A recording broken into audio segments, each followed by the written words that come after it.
A man swings his sword at a monster. At this time, a young man is having dinner, and a girl next to him is watching the battle. The young man asks the man if he said that monster meat tastes good. The man agrees. He turns to Hiiro, shouting for her to stop eating and help him defeat the monster. Hiiro attacks the monster, causing an explosion with his word magic ability. Hiiro defeats the monster and returns back. The man claims that their first enemy ended up like this monster. Hiiro demands to cook food. The man asks what kind of attitude this is. The girl approaches him, calling him uncle. She says fighting is bad. The man is blinded by the girl. He says she is sweet even when she is angry. Hiiro looks at his hand and thinks that he is good at fighting. Hiiro thinks that this is the reason why he was summoned to this world. The boy frowns, trying to figure out where he is. The knights shout that she did it. The man turns to the princess, saying that she did it. The girl replies that she managed to summon them. 5 people sit in a circle under the gaze of people who surrounded them from all sides. The guy asks Chika if she's okay, and she asks Teishi where they are. Teishi says she doesn't know and calls out for Shuri and Shinobu. Shinobu answers and Shuri says she's okay. The princess bows, greeting and thanking them for answering the call, calling them heroes. The princess, seeing the misunderstanding, apologizes. The princess says that His Majesty will explain all the details and asks to go to him. The girls exchange glances with each other, and Hiiro walks behind them, thinking about this situation. He looks at the knights and wonders what kind of place this is. Hiiro believes that they are actually in another world. The king is pleased to see the teenagers. The king says that they are confused because they pulled them out so suddenly, but asks them to calm down so that he can explain everything to them. The king says that he is the ruler of the country of Victoria in the world of Edia. His name is Rudolf Strauss Arkleum. The girl says that she is a Princess Lilith. Rudolf Strauss explains that the reason they need heroes is because in order to keep Victoria safe, they need to crush the demons. He explains that Edia is inhabited by races. Humans, demons, beasts, and spirits, but tensions between the races are high. The king reports that the Demon King wants to destroy humans. Princess Lilith says that they are endowed with high magical power and physical abilities, so they have no equal in battle. The princess explains that they had no chance of winning, so they resorted to hero summoning magic. She also says that such magic carries risks, since humans do not have such magical powers. The princess admits that she is glad that everything worked out this time. The king replies that he had 3 daughters. He says that 2 of his daughters attempted to perform the ritual, but one of them died and the other is in a coma. Hiiro wonders if he sacrificed his daughters. Teishi asks if they can protect the people of the country if they deal with the demons. The king says that it is true and says that according to the documents, all 4 heroes are here. He looks closer and notices the 5th one. The king says it is late but says there are 5 of them. The princess assumes that they are all heroes. Panels with their stats appear in front of the heroes. They read that their title line states that they are heroes. The princess explains to them that the words and symbols are deciphered according to their writing in their world. She says that this is done to make their communication easier. The king turns to Hiiro, asking what is written on him. Hiiro declares that he is not a hero. The king and princess are horrified. The king asks who he is if not a hero. The king says that he could not participate in the battles, and asks Hiiro what his title is. Hiiro announces that he is the Silent Observer. The princess is surprised and the king asks again. Teishi says that everything is clear. Teishi announces that Hiiro came when they were talking in another classroom. Hiiro claims that everything is true and that he is an ordinary person and that he got involved with these people by chance. Hiiro says that in other words, only these 4 were supposed to be summoned to this world, and he has nothing to do with the current situation. He asks the princess how they are going to fix this. Hiiro looks at the heroes, claiming that they were also summoned only for their own benefit. He says that he is sure that their families are very worried about them. He and they are not connected in any way. The boy asks Okamura if they aren't classmates. Hiiro asks if he means it's just school and claims they haven't talked since they were in the same class. Hiiro assures the king that they only need 4, so he has nothing to do with it. The king asks what he plans to do. Hiiro asks the king if he can return to his world. The man replies that the documents say that the Demon King knows the magic of return. The guy says that they need to take out the Demon King as soon as possible. Hiiro wonders why he needs to be taken out. The king nervously replies that it's true. The man says that their country is wonderful and they will definitely like it here. The girl admits that she is also a little worried about her family. Princess Lilith says that they have nothing to worry about. Lilith explains that all traces of their existence have been erased from their home world. The heroes ask her again in horror. The princess reassures them, saying that this is the work of a spell and if they return, everything will be as before. Hiro assumes that everything they were told was a lie, since they must persuade them to help in any way possible. Hiro realizes that he won't be able to return to his world now, and decides that he doesn't mind. He remembers moments from his life in that world, and reflects on the fact that it makes no difference to him where he lives. Teishi states that they will do it.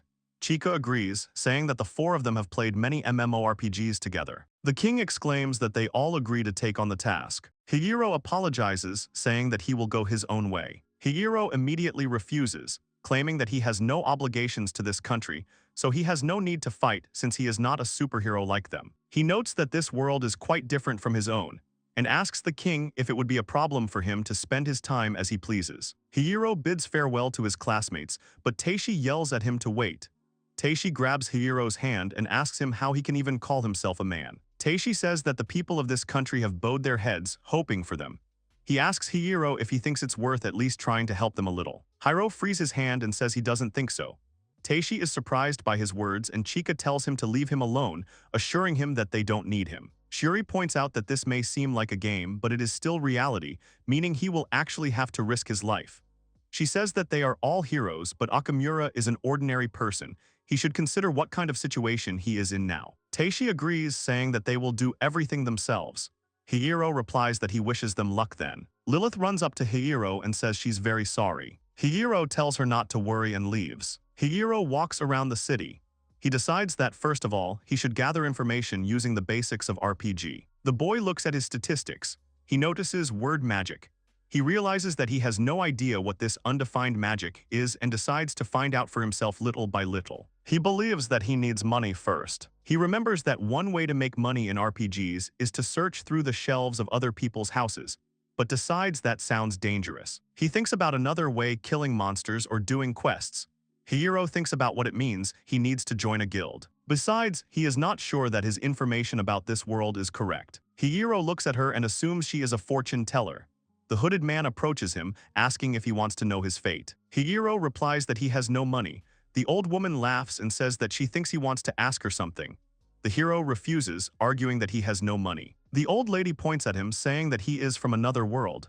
She asks if she is right. The old woman asks if he came from another world. Hiro asks again. She laughs, telling him not to make such a face at him as if she had found out his worst secret. Hiro decides that he is not at all interested in what she predicts. Hiro sits down and thinks that she guessed correctly that he is from another world. He thinks that this old woman can give good advice, and besides, if her fortune-telling is a form of magic, then he has more reason to listen to her. The fortune teller is surprised and tells him that he has a strange star of fate.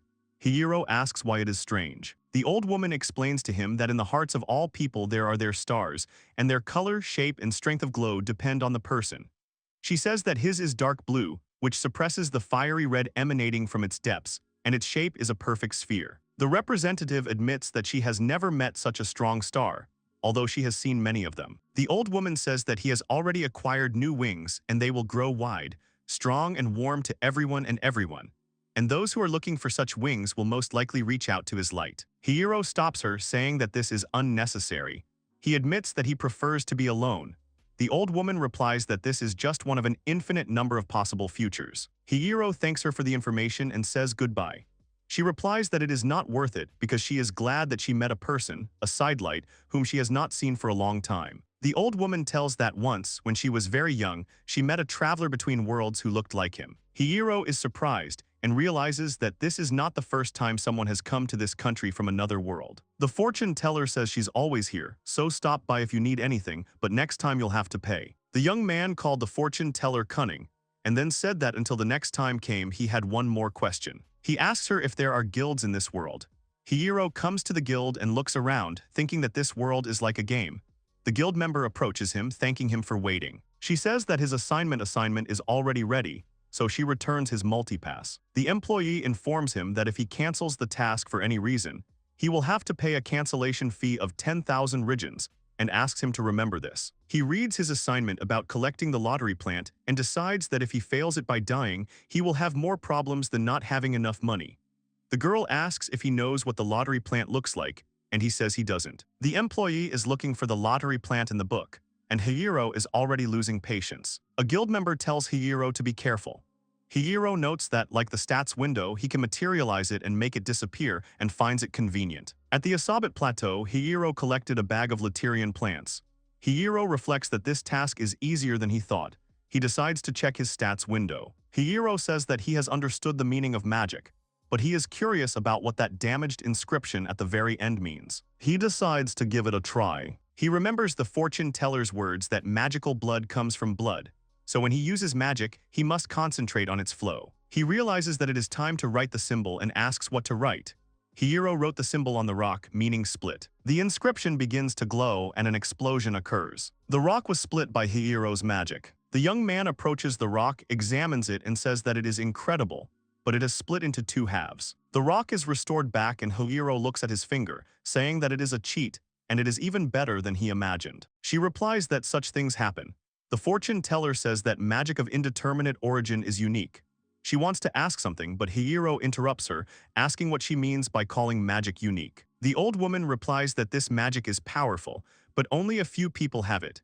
She explains that one of the reasons is that a large number of people with magic cannot control it. She adds that they die from the recoil and Hiiro is surprised. He reflects that this was what led to the death of the first two princesses. The old lady says that they suffer from recoil because they did not fully understand what it was. Hiiro asks if he will become a first-class mage if he masters magical power, magic, and his own knowledge.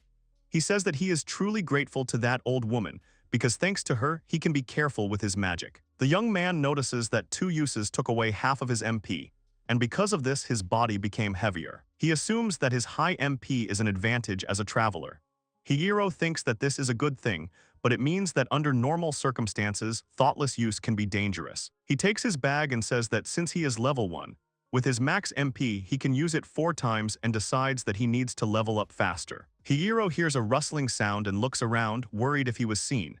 He thinks that if the king finds out about this, he will be in trouble. There is a slime next to him, which he quickly recognizes. The slime attacks Hiiro, but he manages to dodge it. Hiiro asks if he will have to fight it. The slime attacked him and attacked his stomach. He stands up, saying that it actually hurts. He looks at his stat panel and notices that he has lost 3 HP. Hiiro realizes that if he gets hit 7 more times, he will die. The slime is already attacking him, but the boy says that he will not give up so easily. The boy uses word magic, activating it. The hero notices that the slime uses the same move twice. There is a big explosion and the flames flare up. Hiiro looks at the blast site and is amazed that he can create something out of nowhere. He says that he got something incredible. He says that he checked the range by writing a word on the ground and decides that it is time to go back. Hiiro decides to look at his experience. He sees that his experience is 2 and decides that next time he will kill monsters without using magic. Hiiro, look at your soup. He thinks about the food finally arriving. He remembers what is called the incredibly addictive seafood noodles. He calmly tries his noodles and opens his eyes in surprise. He says the broth is full of seafood, but it goes down his throat smoothly and quickly. He grabs the noodles and sees that there is something else mixed in them. He tastes the noodles. Hiiro feels like he's been kissed by a fish. He realizes that it was fish. Hiiro realizes that it really is seafood noodles and that it can be addictive. He leaves the cafe and reflects on the fact that his HP and MP have been fully restored, and that his body feels unusually light. Hiiro decides that it's time to look for a hotel to stay overnight, and from tomorrow onwards to focus on earning money and leveling up. The next day in the forest of Kurai, he cuts the slime. The slime spreads and Hiiro receives a notification. He sees that he is level 3 and decides that he is doing well in leveling up. Someone hiding in the trees looks at Hiiro, who says that there is only slime in the forest, and the goblins he needs are still not there. He says that he has already gotten used to handling weapons, but is already tired of slime. Suddenly someone attacks him from above. Hiiro manages to dodge and says that it was close. The goblin stands in front of him, and Hiiro says that he has appeared after all. The monster swings, attacking Hiiro. The boy blocks his blow with his sword. Hiiro kicks him, pushing him away. He wants to attack him, thinking that he is going to continue living in this world. He apologizes to him and tells him to be his first step. He looks at the monster's body and claims that it is not pleasant. A crowd of monsters approaches him. The young man realizes that they found him by the sounds of battle. Hiiro decides that they are just what he needs to test something. The monsters attack him and Hiiro uses word magic. He writes the symbol of needles on the floor and they pierce the monsters. The remaining monsters surround Hiiro. The young man shouts that he foresaw this development and transfers magic into the sword. With magic, he extends his sword and spins, cutting through monsters. Hiiro looks at the slain monsters and says that this is not a sight for the faint of heart. He claims that they are monsters, but such a massacre is still horrific. Hiiro looks at his shaking hand and says that he always thought of himself as more insensitive. The rest of the monsters close in on him, and Hiiro says that he now understands that he will just have to do this until he gets used to it. He tells them to attack him until she gets used to killing. In the guild, a bag falls on the table with a loud sound. Hiiro asks the girl to evaluate these 22 goblin fingers. The girl admits that she is surprised that he was able to kill so many goblins. Hiiro asks to evaluate them as soon as possible. The sum of his reward is 45,000. Now he will be able to buy healing pills and enough for weapons. He discovered that he could write the word cleansing to clean his clothes. The young man thinks about what quests he should take tomorrow. He decides that he needs to think about countermeasures against other monsters. Hiiro buys new weapons, finds some plants, fights against insect monsters, and brings everything to the guild. He is already level 10, and in the guild he is already E rank. The girl says that Okamura is a rising star. Her colleague asks her what she is so proud of. The girl notices that he left. The girls discuss where he is from because he has rather unusual clothes. Hiiro claims that if he continues to work in Victoria, the king may find out about him and may say that since he is so strong, he is no different from the heroes. The boy thinks about what he noticed, that the school uniform is unusual for this world. The next morning in his new armor, he sets out on a journey.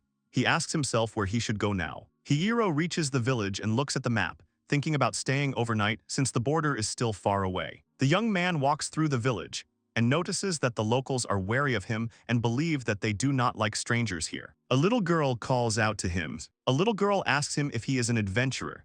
Hiiro looks at her and turns away. The girl screams at him not to ignore her. Hiiro calls her a brat and asks what she wants. The girl screams at him not to call her that. She asks him why he came and tells him not to ignore her. Hiiro replies that it doesn't concern her and is called a brat. Hiiro clarifies that she is a brat and asks what's wrong with calling her that. She says he calls her that on purpose, even though she told him not to call her that. She screams that all adventurers are a bunch of miserly losers. Hiiro says that he is who he is and asks her not to compare him to others, because it is stressful. The girl asks if he will then be a nuisance to the village. Hiiro hears a noise and turns around to see a man lying on the ground. The boy shouts at the man that if he keeps yapping to them here, he will kill him. The girl says that these guys are adventurers who have recently come to the village and are taking any food they like and doing whatever they want. Hiiro says he understands. She was worried that other adventurers might also harm the village. She replies that they are. She asks Hiiro if he can fight since he has a weapon and asks him to help them. He says that he is an adventurer and can fight, but he is not a judge, and if she wants justice, then she should go and find herself a hero. The girl says she doesn't like the way he says it. The man turns to Coco, telling her to stop. Coco's dad says the guy is right. Heroes who help people for free, like in fairy tales, don't exist. Hiiro says that's exactly it, and besides, they should go to the guards with such problems. The man replies that many wanted to do that, but these guys stole the land title and the people can't do anything about them. Hiiro claims that they paid for their carelessness and tells them to deal with their own problems. The girl says that he can help them. Hiiro replies that if she wants him to work for her, then she should pay him a proper price. The girl is surprised by this answer, asking again. She runs away to the bandits and her father shouts that she can't go there. He wants to run after her, but because of his broken leg he falls and can't catch up with her. The man approaches Hiiro, asking if he would help if they paid him. A guy asks his friend how long he will be eating. The bandit tells him to hurry up when a rock hits him in the temple. Coco, throwing a stone, shouts for him and his friend to leave the village. The guy asks her if she wanted to die and swings his sword. He doesn't have time to attack, because an elongated sword appears in front of him. He stands in horror and Coco is surprised. Hiiro tells her to get up. The girl asks him why he helped. Hiiro replies that he was paid, so he will help. The bandit asks Hiiro who he is and he replies that he does not have to answer. Hiiro says he will crush him and attacks. The bandit notices that he is fast. Hiiro hits him with his sword and he does not have time to dodge. The bandit says that it is impossible and falls to the ground. Hiiro claims that as he thought, nothing special. Coco asks him if he is dead. The young man replies that he is unconscious. The second bandit comes out of the house and asks why his friend is on the ground. Hiiro wounds him with his sword, but notices that he is wearing armor. Hiiro steps back, thinking about the protective armor he's wearing. He rips his shirt off and screams how dare he tear his clothes. The guy tells Hiiro that he will turn him into mincemeat. Hiiro hits him on the legs, but there is armor there too. Hiiro asks if he is wearing a full set of armor. The bandit hits the ground and looks at the place where he hit and sees the mark of his fist there, but not Hiiro. He asks where he is, and Hiiro stands behind him and says that he is here. He activates the magic of words, and he tells him to stand, and behind the bandit, steam starts coming out. On his back is written warm, and steam comes out of the writing. The guy screams that he is hot. The girl looks at all this in surprise while the bandit screams, asking why it is so hot. Hiiro replies that who knows and writes a new word, strengthening. He punches the guy in the face. Coco's father and Coco watched all this.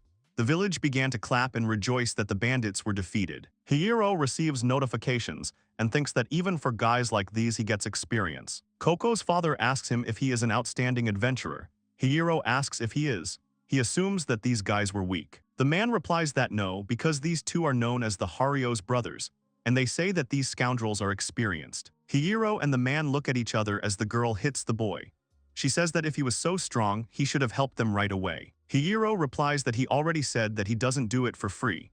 He explains that this time he received a request from an old man, so that's why he helped. Coco's father asks him if he wants rare books and delicious food as payment. He asks if he wants to come into his shop before he gives them to him. The young man notes that there is a lot of stuff in this store. The man asks him to come to him. He takes out a sword and asks him to take it. Hiiro picks it up and looks at it, surprised. The man says his name is the Impaler. He asks Hiiro if he knows about katanas. The man explains that a katana is a weapon originally created by one of the zoomorphs. The man says that unlike swords created by humans, which are designed primarily for cutting using force, the katana specializes in cutting its victim into pieces using its speed. The man says he guarantees sharpness, but its true value is in how it pierces.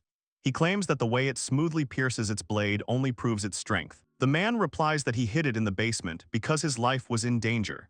Hiiro points out that it is different from the other things he sells. Hiiro asks if he can really take her. The man replies that he feels sorry for her, but Hiiro will need her more. He admits that he really thinks so. Hiiro replies that he overestimates him because he didn't deal with those guys because he wanted to. The man asks how about it. Coco notices Hiiro leaving the store. She calls him, he catches some bag from her and opens it. There are cookies inside the bag. Hiiro tries the cookies and she asks how they are. The boy says that this is the payment he wanted from the brat and the girl is happy. She asks what about him. He, not having heard, asks again. The girl demands to know her name. The young man replies that he is Hiiro Okamura. The girl pronounced the boy's name as the word hero and then ran away. Hiiro looks at his panel, surprised that he gained 2 levels. He says that those two did a good job of boosting his experience. He looks at his stats and states that it's amazing how much they increased them. He says that apparently the title of Traveler has its advantages, because he is not even a hero, but he still had such good fortune. He also notices that he has a new magic. He reads that it is writing words in the air and decides that it is worth trying. He writes soaring in the air and shoots the word into the vase. The vase of flowers begins to float in the air. He lies down on the bed with a book in his hands. He remembers that he received a book about the history of this world and, in addition, a good weapon. The next morning, Coco's father says he didn't think he would leave without saying anything. Coco holds up the cookies, saying she made them again. The man says they will definitely see each other again. Coco wipes away her tears and says yes. She says they have a new relic from the hero. In the castle of the Kingdom of Victoria, someone says that his shoulders are stiff. The knight addresses the heroes, saying that they have worked hard and are already used to everything. Chika asks if they've always worked well together. Teishi says yes. Shinobu claims that they have been through a lot in the last quests and have become noticeably stronger. Lilith states that they have all worked hard. The princess says that they have completed even more quests today. She announces that the bath is ready. The girls are all sitting in the bathtub. Chika asks Lilith if anything strange has been happening in the country lately. Lilith says that in fact there was something, and that the soldiers who returned from patrolling the border told her about it. She says that 2 wanted criminals were captured in the village of Amos. However, she adds that what the villagers said can't be true. Shinobu asks what she means. Lilith explains that they said they were saved by a hero in a red robe. She admits that what surprised her most was that he had black hair, used magic to extend his blade, and acted arrogant. Chika, hearing the description, remembers Hiiro, but says that it is impossible for that bespectacled guy to save people. Shinobu says that she is exaggerating. Shuri says that she may be right, but she wonders what happened there and where he is now. Hiiro sneezes and says that the border is still far away. which means his next stop is the Torchu mountain range. Hiiro sees berries nearby. He says he is hungry and should have bought more food in Ames. He approaches the berries and wonders if they are edible. He pulls a berry out of the ground and his root screams. Hiiro runs away from the beasts and monsters. He asks who would have thought that this was Torchu's plant of misfortune. He remembers the incident in the guild. A guild member tells him that if he ever gets a chance to visit the Torchu mountains, he should be wary of the Torchu misfortune plants. Hiiro asks her what they are. The girl explains that they make a scream and attract monsters. Hiiro runs away and thinks about how he could be so carefree. This world is really interesting for him. He activates magic and attacks monsters. Hiiro, hiding in the forest, says that he could have figured it out, but so many monsters suddenly jumping out of nowhere scared him. He realizes that he is still hungry. Suddenly, he smells something and runs towards it. He goes to the river bank, where he sees a fire on which fish is roasting. He began to look around and search for the owner. He says it's time for a snack and wants to eat the fish. Someone falls on top of him, yelling at him to take his hands off. The man lands and covers the fish with a lid. He demands the boy's name. The man points to himself and says that stealing food from Arnold is unforgivable, and asks him to identify himself. Hiiro asks if this is his fish. The boy asks if he will give it to him, saying he is hungry. Arnold says he is very noisy and asks how his parents raised him. Hiiro asks if he will give it or not and adds that he is already annoying. The man gets angry and asks who is annoying him here. The girl, who is watching all this, calls her uncle. She asks him if he is okay. Arnold asks Muir to wait a minute. He says he will teach the scoundrel a lesson and beat some sense into his head with his fist of love. Hiiro looks at the trembling girl and exhales. Hiiro states that he will not take everything and asks to share a little. Arnold asks if he has not been taught to talk to others at all. Hiiro asks what the problem is and states that he will not compromise anymore. The man attacks him and says he is in no position to say such a thing. Hiiro manages to dodge his attack, noting that he is fast. Arnold thinks that he is good. Arnold reaches for his sword, and Hiiro wants to take out his katana. Suddenly they hear strange sounds and turn around. The monster stands near Muir, roaring loudly as the girl stares at him in horror, unable to move. The monster reaches out its paw to grab her, but Arnold blocks it with his body and cuts off its paw. Arnold asks Muir if she is okay. He tells her to leave it to him and run away herself. The girl says that there is someone ahead. Arnold curses as he notices 3 more monsters in front of him. He thinks about the fact that there are 4 barbarian bears. He thinks about what to do and whether to use it. Hiiro asks the man if there were only fish. He replies that there were only fish and asks what difference it makes to him. Hiiro says that he has no reason to stay any longer, so he will leave them. Arnold notices that the paw he just cut off has crushed the fire where the fish were. Arnold fights off the monsters and screams that of all places, she really ended up there. Hiiro says that it looks like he's having a hard time, but he should try his best there. Arnold asks him to wait and says that since he knows he's having a hard time, he should help him. Hiiro replies that he refuses. He adds that he is willing to compromise if he has more fish for him. The man curses at him. Arnold realizes he can't protect Muir from 4 bears at once.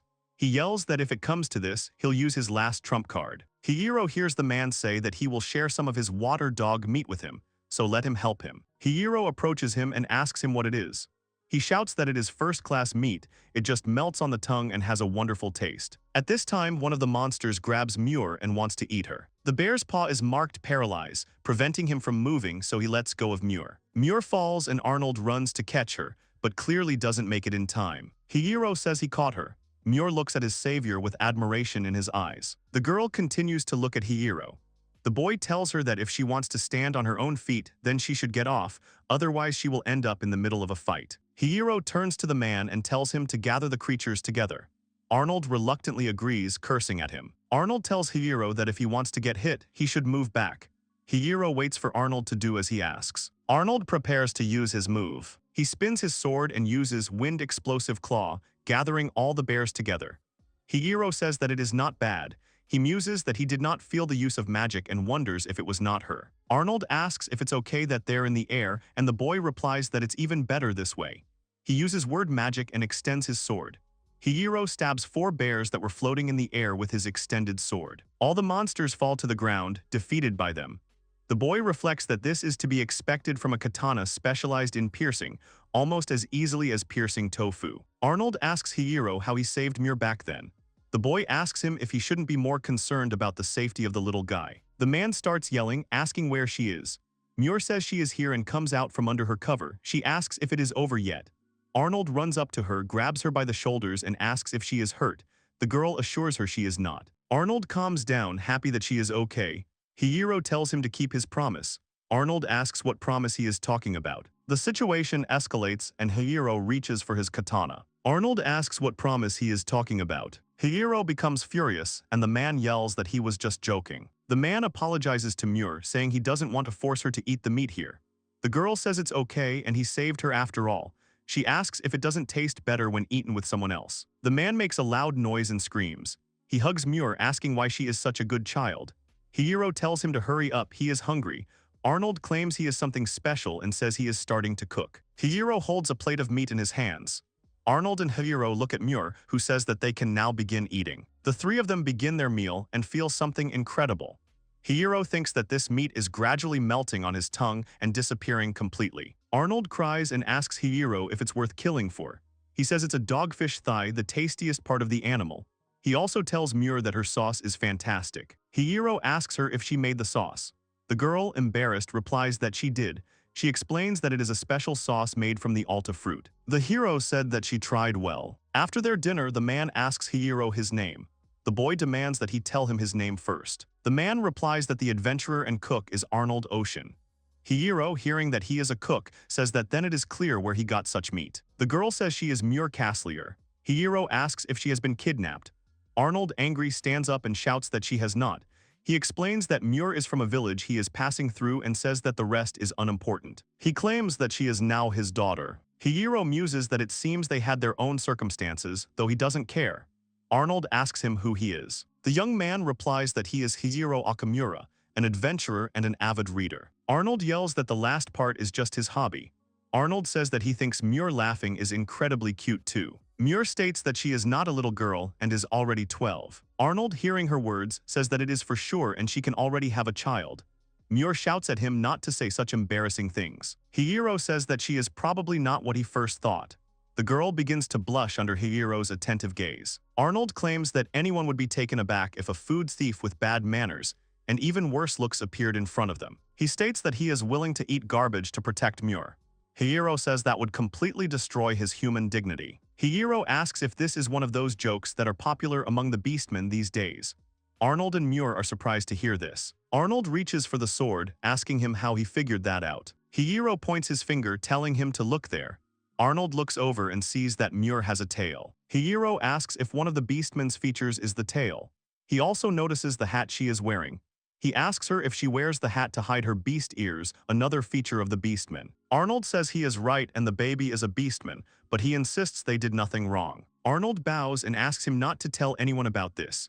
Hiiro asks why he would tell anyone about this. He claims that he doesn't care whether the little girl is a beastman or a human. Hiiro says that instead of worrying about such a trivial matter, it would be better to let him do something useful. He claims that the fact that they live here does not change anything and asks if things like books and food are more important. Arnold starts laughing loudly. Hiiro tells him not to laugh in front of him and threatens to stab him. Arnold says that it is true and there are guys like him. He shows him his tail and says that he is also a beastman.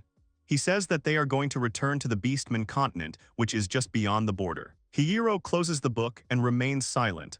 Arnold asks him if he is interested in why he doesn't have animal ears. The man says his ears were stolen from him when he was still a servant. Arnold replies that someone his age might not know about this, since the custom has been abolished. He says that in the past, humans created a system to oppress the beastmen and they would kidnap and engrave a magical sign on their children.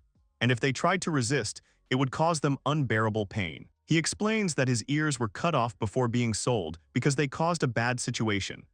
Arnold says that his ears are prosthetics that a friend of his made for him and asks him if they look real. Hiiro asks if the mark is so easy to erase and if he managed to escape since he is here.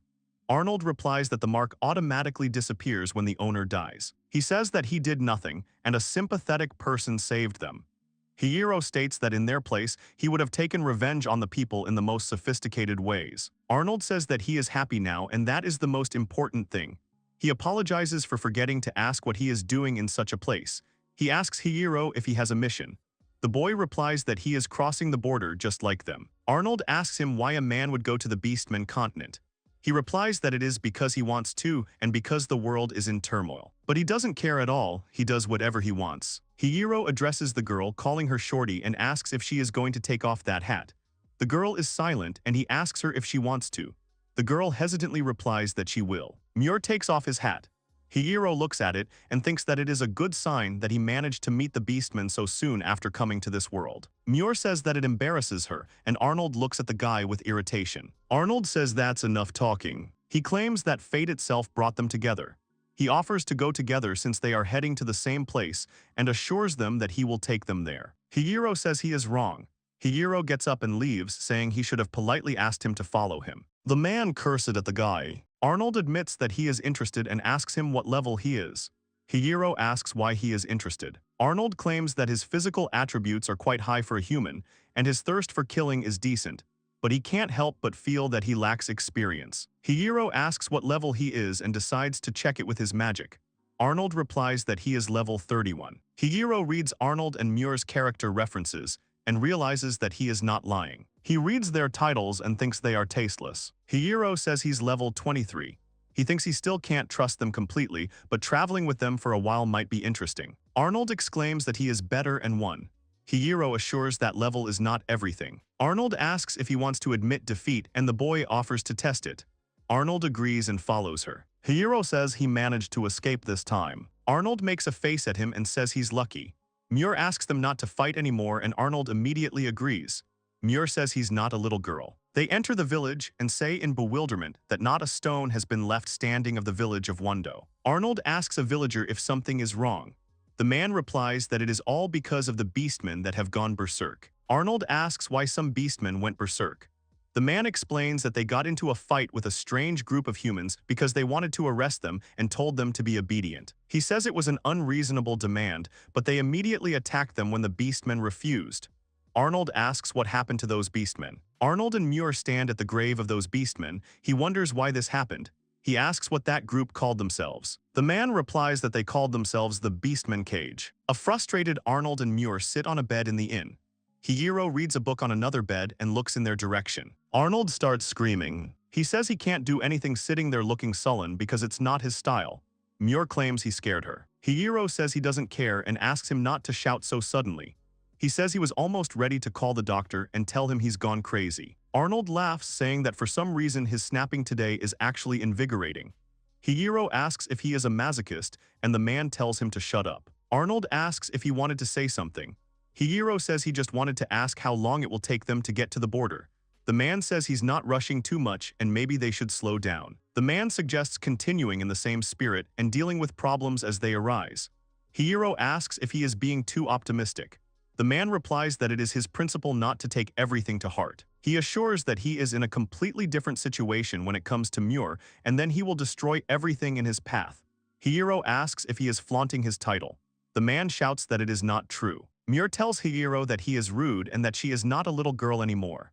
Arnold says that she was just cute now. Muir asks if she is really cute. Hiiro doesn't pay any attention to her and Muir gets upset. The next day, Arnold says he wants to sell his loot from the monsters before they leave, but there is no guild in this village. Hiiro says they have enough money and asks him why he doesn't just throw it away. The man asks why such extravagance since the catch is bee-toad needles, and they are expensive. Arnold says that if they have money, they can buy rare ingredients and the books he loves so much. Hiiro asks how long they will stand here and chat or go to the main shop. The man says to listen to him. The man asks if he sells them here. The seller says that no matter what he says, if he doesn't have them, he won't be able to sell them to him. The customer says he is in trouble and since he runs the main store, he must have things like bee-toad quills. Muir turns to the man, telling him something. He doesn't let her finish, asking her if she has any, and she is very frightened by such a harsh treatment. Arnold stands in front of her and the man apologizes, saying he got carried away. Arnold asks if he needs bee-toad quills. The man replies that his daughter was bitten by a poisonous bug, so he needs them. Arnold says that's the case, but Hiiro interrupts him. He offers money for rare food ingredients and a book. The man says he is not trying to take everything for free, but will buy them other things as a thank you. Arnold apologizes to him. The man says no. He assures her that his wife and daughter will be happy about it and asks her to consider it from them. He shouts that the next time they meet, they will have a drink together. Hiiro says that this guy is just like a typhoon, and Arnold agrees with him. They pass through Palitos and talk about how they have decent food. They decide to spend the night there. Arnold thinks that they are not here. Hiiro reports that there is some noise in the square. Arnold asks if there is a performance there. They approach the crowd, and Arnold is surprised to see something there. He sees a group of people arresting beastmen. Arnold thinks about how they are even in this place. He tells Hiiro to get out of here. The man shouts at everyone not to move, because from now on they will catch anyone who tries to escape. The man says that there are beastmen in this city and they have come to capture them. Hiiro notices a book in the cart. He sees that the guard is distracted and decides that he will take a look at it. He wonders how he can get to it because he wants to read it. The guards ask people to take off their hats.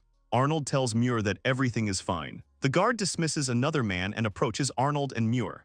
Ron addresses the man with blue hair. The man says he is talking to him. He repeats that she should take off her hat and tells her to hurry up. Arnold realizes that he is going to have to fight. Someone shouts at them to let at least the child go. The guards tell her to be quiet. The guards tell them to report that they have found two. The man says it's definitely them. He orders them to stand up, saying they're going to kill them now.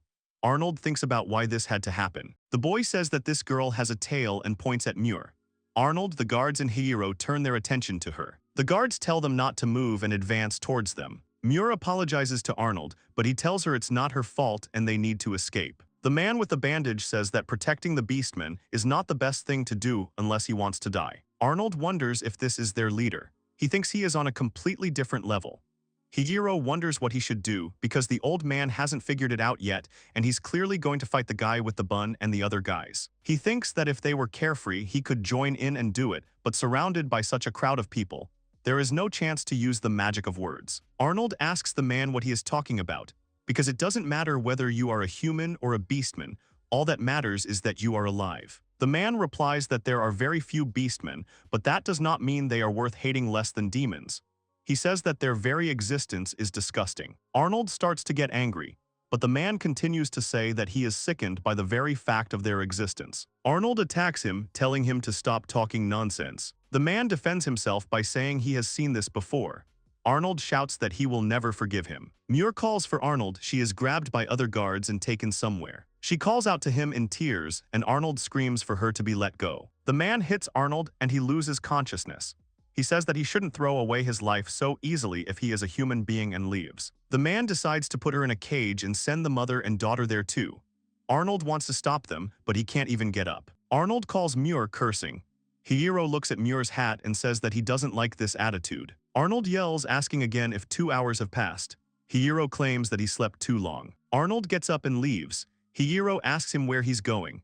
Arnold replies that he went to save Muir since if 2 hours have passed, they couldn't have gone far. He says that if he searches everywhere, he will find her. Hiiro argues that this is not the most efficient way to conduct business. Arnold shouts and asks if he has a better plan. Hiiro asks to let him go and punches Arnold in the stomach. Hiiro says that how much can he do if he can knock him out with one punch. Arnold says he knows, but even now Muir needs help. Hiiro tells him not to worry because they are still in the city. Arnold is happy, asking if he's serious. Hiiro asks not to get too close, saying he'll run over them. He says there's a rumor they're meeting someone here, so they stopped east of town, probably because that person hasn't shown up yet. Arnold wants to go there, but Hiiro stops him. Arnold asks him if he will help. Hiiro says that he is not that kind and he is just interested in their group, so he asks to tell about it. Arnold says that he has no reason to tell her anything.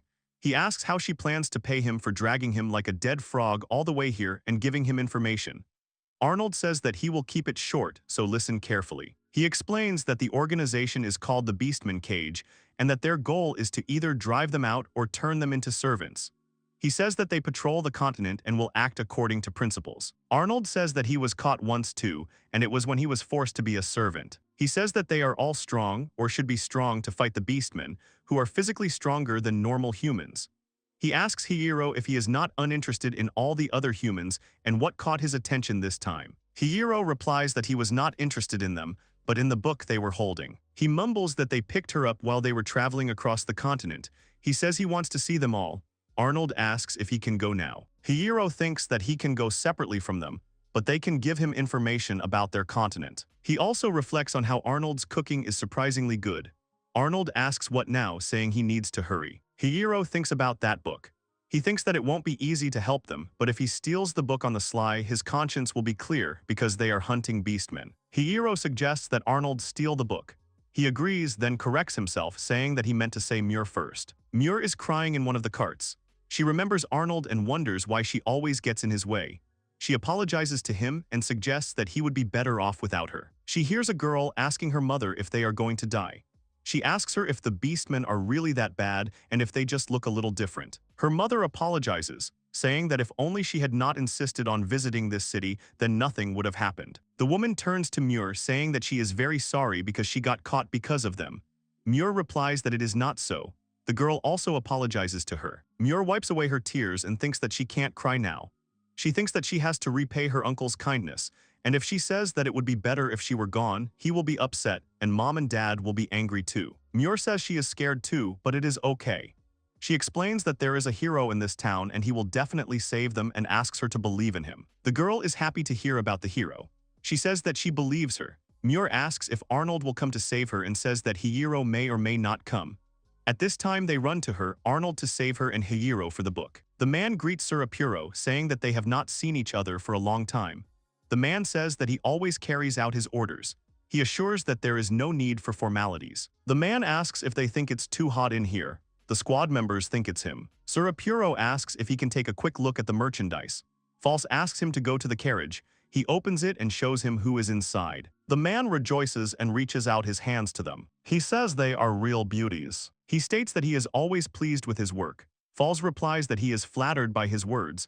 The man asks who this child is. He notices her silver hair, saying it is so unusual. He assumes she is a silver wolf, claiming that she would then be a precious purchase. He also says that he absolutely adores the two cats. Falls asks if that means he's happy with the product. The man replies that he's always grateful. Falls says not quite. He claims that in the end, it is the only way to use these filthy beastmen. He asks to send his mana to confirm the purchase. Apuro says that he is such a merchant. Suddenly, the paper in Fall's hands catches fire. He doesn't understand what happened. Hiro tells Arnold in his mind to try harder. Arnold comes up to them and tells them to stay put. He draws his sword and announces that he is taking Muir back. Falls is angry, recognizing Arnold. Muir screams for him and Arnold is relieved that she is safe. Falls takes out his sword and states that he told him to value his life. Arnold turns his back to him and shows his tail, saying that he is a beastman. All members of the organization are surprised and do not believe it. Falls says that he doesn't have animal ears.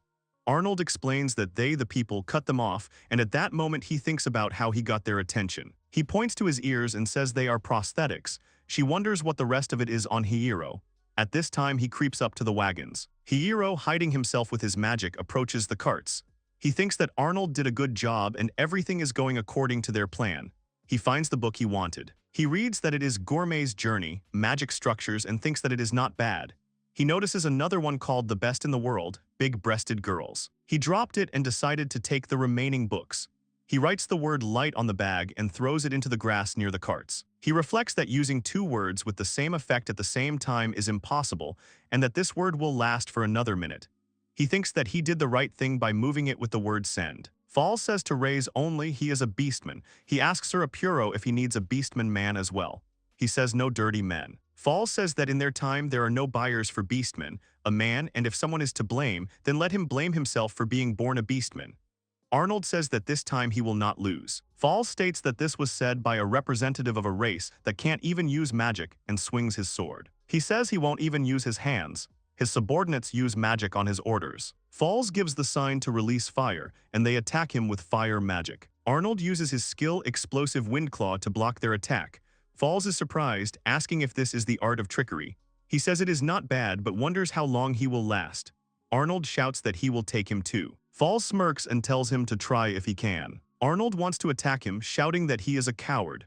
Falls replies that he calls it strategy and his men attack him with fire again. Arnold has withstood all the fire attacks, but Falls says he seems to be at his limit. He tells him not to worry, as Sir Alfonso will take good care of them. Alfonso claims that they are the sweetest beastmen and he can't wait to see their innocent faces twisted in sadness. Arnold begins to get angry at him. Arnold asks Falls how he felt about how long he should have stood there. Falls asks him what he was talking about. Arnold yells that he meant it and attacks them. He tells them to bite it, but Falls asks if he's going to hit the wagon too. Arnold uses Explosive Windclaw and creates a large tornado that traps all of Falls' people in carts. Arnold stands in the middle of the destruction. He sticks his sword into the ground and asks how it is. Falls says he is surprised he has so much strength left. Arnold is surprised that he was able to withstand a fully charged wind claw explosion, and tells him that he is not an ordinary guy after all. Falls replies that it is natural and says that he is just a barbaric beastman for sucking his friends into the whirlwind so easily. Arnold laughs and asks if he is blind. Falls does not understand what he is talking about. Arnold explains that he did not harm any beastmen with his attack. Falls hears Muir calling out to Arnold. Chihiro, Muir, and the girl and her mother appear near Arnold, watching the battle. Falls says it's incredible and asks how they got out of the wagon. He wonders who this boy is, looking at Hiiro. Arnold replies that he would like to know too, but suggests that they return to the topic another time. Arnold says that he is the only one left and asks if he thinks the situation has changed radically. Falls starts laughing, which surprises Arnold. Falls says that his powers are more than enough to defeat someone like him. Arnold notices his incredible lust for killing. Muir stands in front of Arnold and says that it is her turn to protect him. Falls claims that the mere sight of them irritates him, and they even sent a client flying. He prepares to attack them and says that he will kill them all now. He attacks them with flame bullet, but Arnold manages to grab Muir and warn everyone about the danger. Falls notes in surprise that they dodged the attack. Hiiro thinks that this man is not so simple and decides to check his status. Hiiro thinks that there is a difference of 27 levels, so he is leading the old man by the nose. He remembers that he told him to try and control himself, but now he is in a terrible situation. Hiiro says that, however, even here it is really hot with everyone.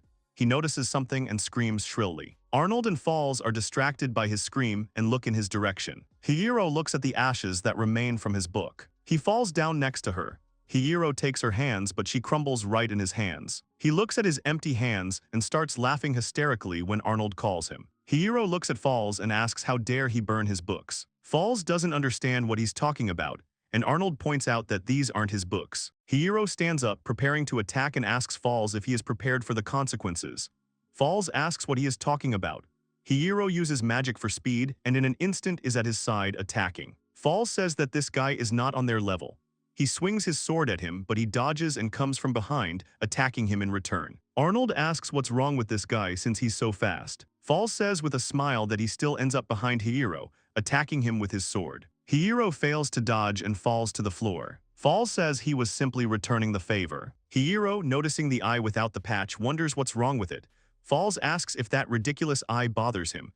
He says he will never understand the pain and suffering he went through when the Beastman implanted it into him.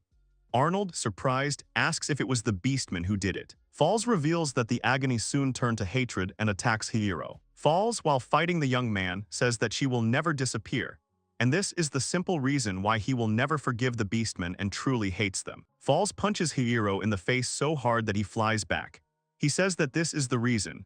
He walks up to Hiiro and picks him up. He adds that this is the reason why he will forgive him for protecting them and punches him right in the stomach. Hiiro understands that at this rate, he will quickly run out of HP. He tries to use his magic, but Falls grabs his hand and Hiiro is surprised, not expecting that. Falls says he has no idea what he is trying to do, but with his right eye he is able to see every move he makes. Hiiro realizes that his eye not only enhances his field of vision, but also his physical skills. He admits that he didn't think he was that strong. Falls wants to kill Hiiro and says that this is the end for him. Arnold screams loudly as he throws his sword at Falls. Falls knocks the sword away, saying he sees it. He states he will kill him later and orders him to stand there. He uses Crimson's spear and hits Arnold with it. Falls tells him not to interfere if he is too weak and tells him that he resembles the Beastman he killed recently. Muir puts out Arnold when he remembers the village. He asks Falls why he did something so horrible. Falls asks if he hasn't told him already. He explains that he hates them. Hiiro says he can understand where he is coming from. Hiiro uses his magic to create light to blind him. Falls screams in pain as his eye is hit by the light. Hiiro says that he is now indebted to the old man. Falls comes to his senses and opens his left eye, but Hiiro immediately attacks him. He punches him in the face so hard that Falls almost falls over. Hiiro points to his wounded face and says that he has now returned the favor. Falls, angry, curses. He screams, asking why he sided with the Beastmen and whether he is human or not. He screams that they are the enemy and that is common sense, so let him listen to it. Hiiro replies that common sense means nothing to him. He says that he ruined his fun, which is why he will deal with him. The Beast Girl screams that he should die and calls him ugly, with a strange eye. Falls furiously asks what he said. The girl continues to scream that he is ugly, but her mother tries to stop her. Falls says that she seems to want to die and attacks her with fire. However, Muir manages to cover her with himself. Arnold screams for Muir, who shielded the girl from the fire. He looks at the fire, thinking that this can't be happening. Hiiro comes out of the fire.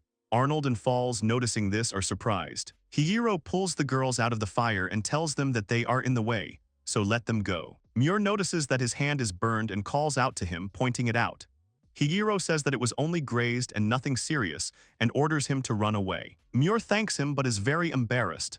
Hiiro says that they were running away. Hiiro states that he will protect these people because they are his clients. Falls says that he is starting to get angry and points out that he can't use his arm now. Hiiro laughs and his arm is completely healed. He used his word magic to heal his arm and says he can now. Falls asks if it is healing magic and if he can use light magic without becoming one of the priests. Hiiro says he can think as he pleases. Falls prepares another magical attack, saying that it's time to stop playing and now he'll beat him up. He uses Scorch Strike and several fireballs fly towards Hiiro. They explode right next to him and Arnold and Muir scream for him. Hiiro runs out of the smoke as Muir screams in surprise. Falls says he knew he would go head-on. He attacks him again, telling him to die. Hiiro wrote kickback on the floor. Falls asks what he did to make his fire bullet disappear.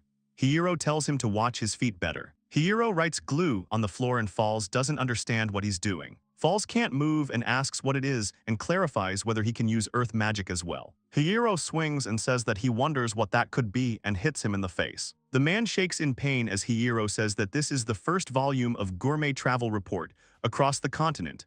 Falls doesn't understand what he's talking about. Arnold watches as Hiiro continues to beat up Falls, saying what the second, third volume and the magic system are. Arnold states that his unhealthy obsession with books is unbelievable and decides that he will try to be more careful. Falls is unable to get up due to the injuries he received. Falls curses, creating fire to attack him.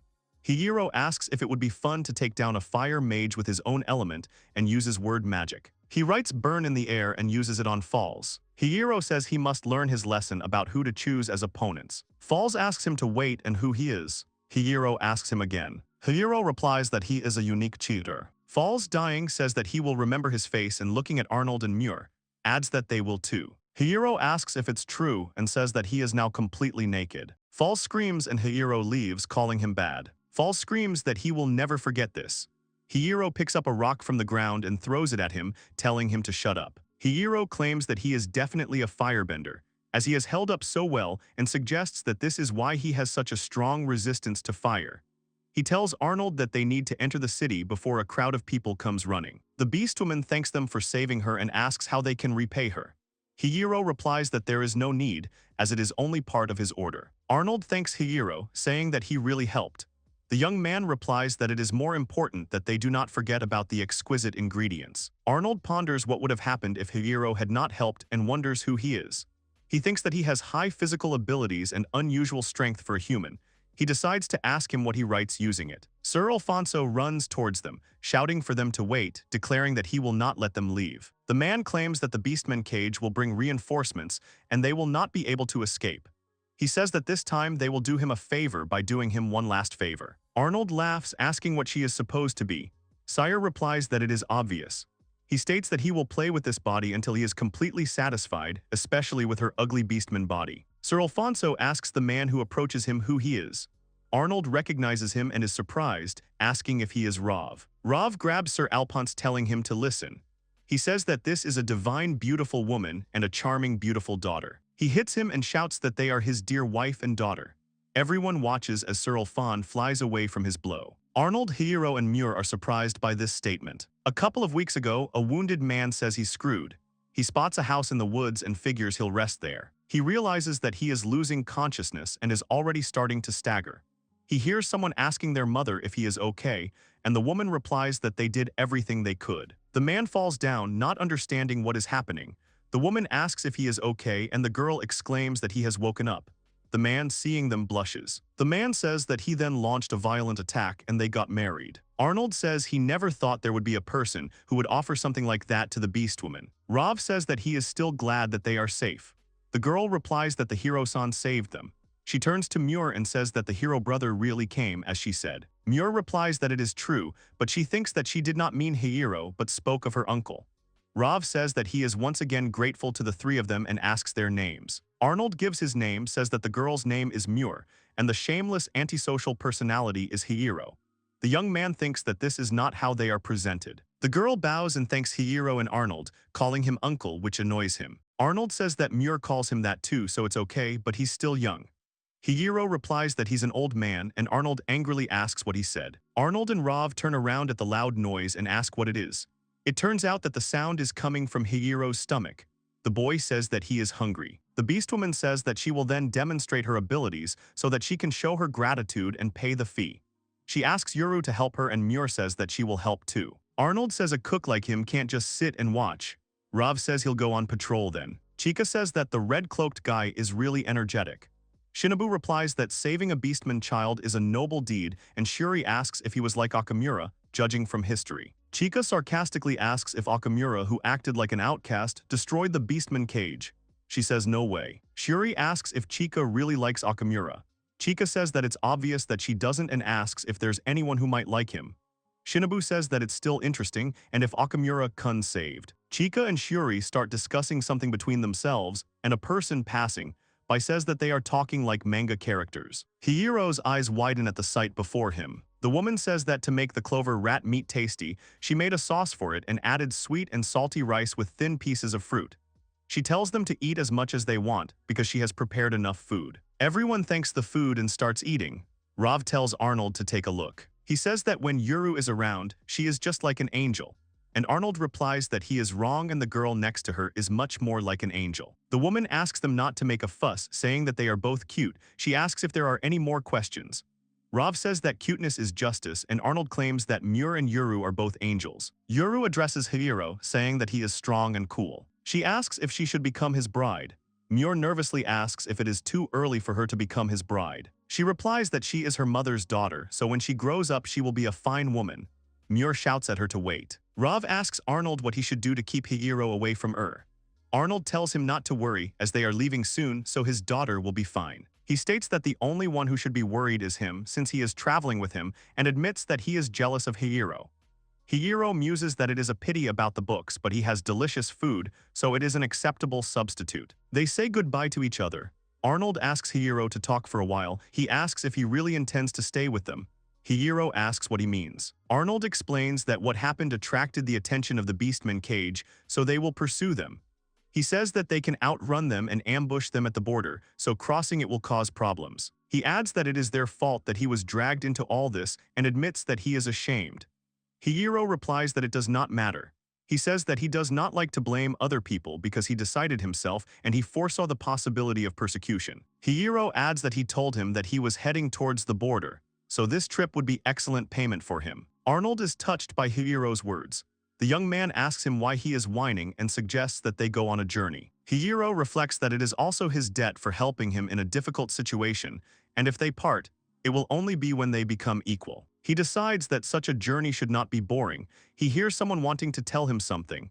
Muir bows and says that she is sorry for what happened. She thanks him for saving her. He tells her not to worry. He remembers that she forgot it and puts a hat on her head. The girl panics, thanking him. Hiiro kneels down and hits her on the forehead. He says that if she is so worried, then she should get stronger. Muir covers her face with her hat.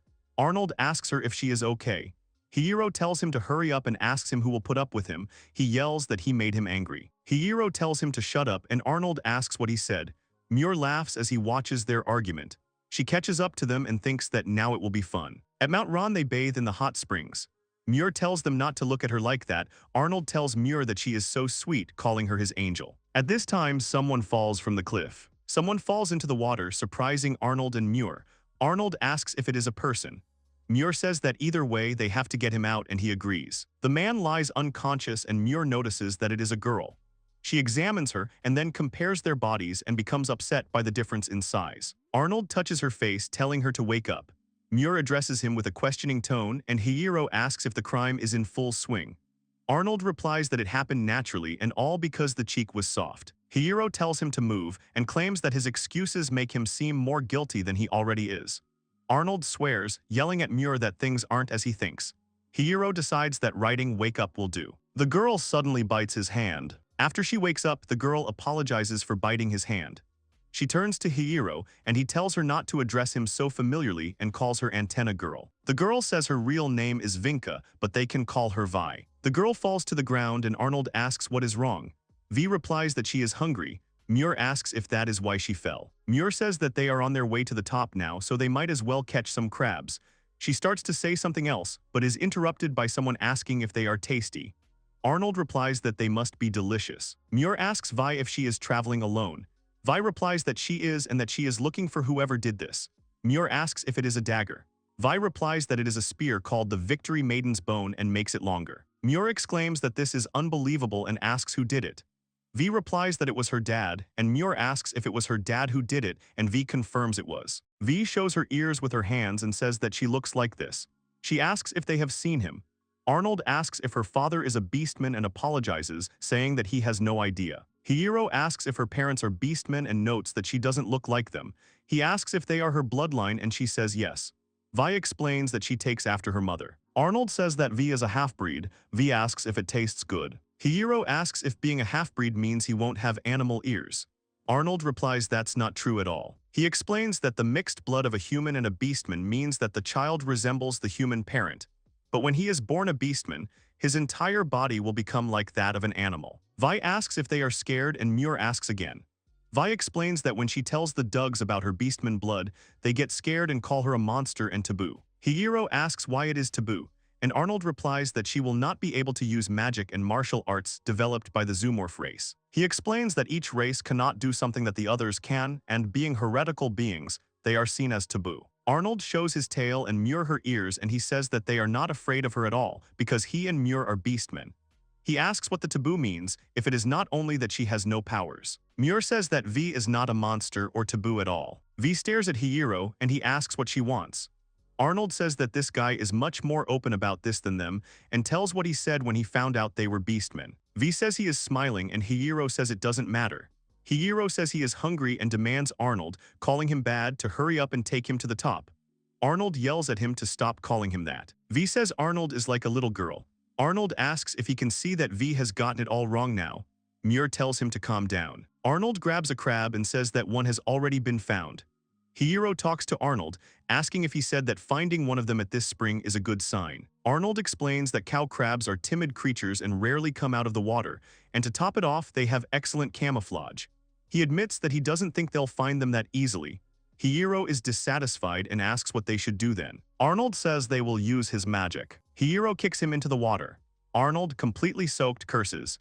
Hiro assumes that this was the bonus for the Beastman cage incident and asks if that is true. Arnold replies that he does, and Hiro asks if he should catch the prey alone. Arnold agrees, saying that it will be faster and more reliable.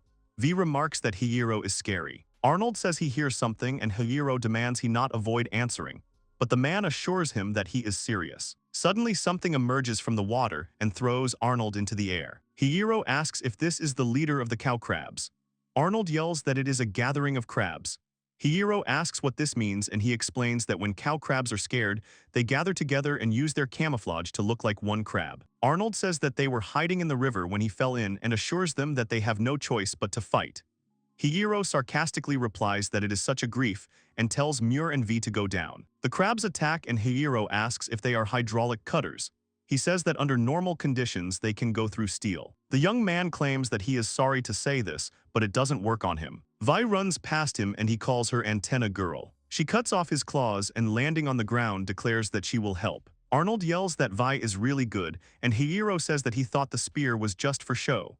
Vi jumps to attack again and Muir watches all of this. She grabs her clothes in anger and thinks that she will become stronger. Hiro tells the Antenna Girl and the old man to go back, stating that he will finish him now. He writes oil and then fire to set him on fire. There is a big explosion and Hiro returns to them. Vi asks if Hiro uses fire magic. Arnold replies that he knows nothing about it.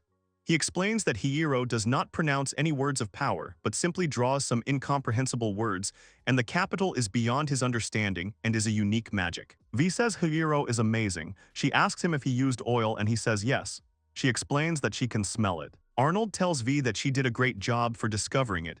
He admits that he is the only one of the dog race who did not sense it. He asks her what race her father was, but Vi says she does not know. Hiro asks him if something is wrong. Arnold replies that something is bothering him. He explains that there should not be a race whose sense of smell is better than a dog's. He says that V is not of the dog race. Hiiro asks if there were any like them before. Arnold says that they are the three great races of beastmen, but they are related to the mythical beasts that were their ancestors. He says that one of them was the golden foxes, who had special cases where they inherited the nine-tailed trait and they could freely change their body. Hiiro asks if beastmen can do anything victorious, and Arnold replies that the nine-tails are a special case. He explains that under normal circumstances it is impossible, and even if it were possible, there would be a high chance of them becoming feral. Hiiro thinks it is a shame that they are extinct. Arnold states that he will go cook the crabs, and Hiiro tells them to hurry. Arnold, after preparing the food, asks V if she started her journey at age 7. He asks her how old she is now, and she hesitantly replies that she is 14. He asks why she is so hesitant. Arnold asks again if she is 14 and says that he could tell by her figure, but he will keep that to himself. He says that unlike Muir, she is well developed. Muir, hearing this, calls him. He asks Vi if she started searching alone. She says that she did. She tells him that she was with someone, but they chose to leave when they heard her story. She admits that finding people who accept her makes her so happy. Arnold thinks that this smile is unfairly beautiful. Muir asks if there is any information about his father. Vi shows the spear and says that this is all. V says that her mother said that people were after her father, so he left to protect her. Arnold asks if that made her want to see him even more. She says that she will protect her father. She says that's why she became stronger. Arnold pats her on the head and tells her she's amazing and works hard. Muir thinks she's amazing. Vi lets go of her head towards Hiiro and he asks why. Arnold states that he can't do that and says that Vi wants him to pet her head. Hiiro says that he refuses. Hiiro says that she is not the only one who worked hard, and although there were things he liked, she decided for herself how she should live. He asks if she did it to be appreciated. Arnold says he can't even hit her on the head, but V says it's okay. Arnold turns to V, but she says it's as Hiiro said. She claims she didn't go on the journey to be appreciated. She let go of her head again, and he asks what it was for then. V replies that she just wants him to pet her head. Muir yells at her for being so rude. Arnold asks her if something is wrong, but she replies that nothing is wrong. Hiiro says that he will not pet her unless he has a reason to do so. V asks what she has to do to get petted. Hiiro replies that he doesn't want to do that. He asks why he has to pet her head but sees the twinkle in her eyes and gives in. He tells her to do a good thing, and if she does it, she will think about it. V states that he will work hard. He thinks about it and asks what he means by a good thing, and he tells her to think about it herself. Together, the boys walked through the forest and talked about what they had started talking about at the hot springs. Arnold laughed at little Muir, while Hiiro and Vi talked about how hungry they were. Suddenly, Vi noticed something unusual and turned around sharply. The girl's strange actions were noticed by Muir, who asked Vi if something had happened. Ignoring the team's questions, the girl went straight into the forest, ignoring Muir's words. Arnold later noticed this, and he also wondered if something had happened. Not hearing an answer from Vi, the boys followed the girl, where they saw something completely different from what they might have expected. Vi stood right next to the body of the wounded monster and looked at the boys. At this time, the wolf loudly growled at them. Arnold immediately recognized the wounded monster as a sky wolf. As Vi began to treat the monster's wounds, Muir noted how terrible they were. Hiiro thought about the sky wolf being a B-class monster. The boys agreed with him and said that the monster was quite strong. Vi sat by the monster's face and said that they needed to help it. Hiiro began to gather power on the tip of his finger. The boy told V to move away from the monster when his power was gathered. Muir turned to Arnold tensely and asked if Hiiro was going to help this monster. Arnold said that he highly doubted it, because Hiiro would never help unless he could get something in return. Suddenly, the man saw something completely different from what he expected. Hiiro had completely cured the monster, which was gratefully licking the boy's face. Arnold reached for his weapon and asked Hiiro who he was and what he had done to their friend. He said that their Hiiro would never help them for nothing. Arnold ordered the guy to show his true colors. Hiiro said that the man was too loud. Hiiro turned slightly towards the man and asked if he was asking him why the boy had cured the monster. He stated that Arnold would most likely not understand him. Arnold tensed up when he heard this. Hiiro calmly turned around and said that he had cured the monster because it looked so beautiful. After these words, Arnold and Muir could only stare at the boy in silence, perplexed. Hiiro said that he loved dogs, and he wanted to see how he moved with wings. After these words, the guys were able to breathe a sigh of relief, because Hiiro did this only for his own interest, just like with food and books. At this time, Vi was carefully stroking the wolf. She turned to Hiiro and thanked him. The guy said that they did not need to thank him because everything was as the old man said. He cured the monster, pursuing his own goals. After that, Hiiro turned to the wolf and told him to run a little. The monster rushed forward, spreading its wings. Hiiro smiled admiringly. Mir was surprised that this guy could smile. The girl blushed. Arnold noticed this and asked if she had a fever. Suddenly, Vi noticed that this wolf needed to go somewhere. Mir asked in surprise if the girl really understood what the monster was saying. Vi calmly confirmed this. Arnold wondered how strange their new acquaintance was. The girl listened to the monster, then said that he was heading to a place far to the east. There is an institution there called Buscador. Many of the wolf's friends were killed there. There were also many other monsters there, but a strange drug was used on them, which caused them to change, and then they died. Vi said that his family was the only survivor. Mir asked why they would do something like that. Arnold noted that it was now clear where the wound came from because the monster tried to escape and was wounded. Vi said that the wolf wanted to save them, so their paths diverged here. The girl told the boys about it. Arnold asked her if she really wanted to help the monster if she was leaving so suddenly. The girl said that she wanted to help his family. Arnold said that it might sound rude, but she didn't have to help him. The girl understood this, but she couldn't do anything. She said she would help him because she wanted to, and that was the whole reason. She said that a family should always be together. Arnold remembered that V was looking for his father. The girl sat on the wolf and told the boys not to follow her because she could handle it herself.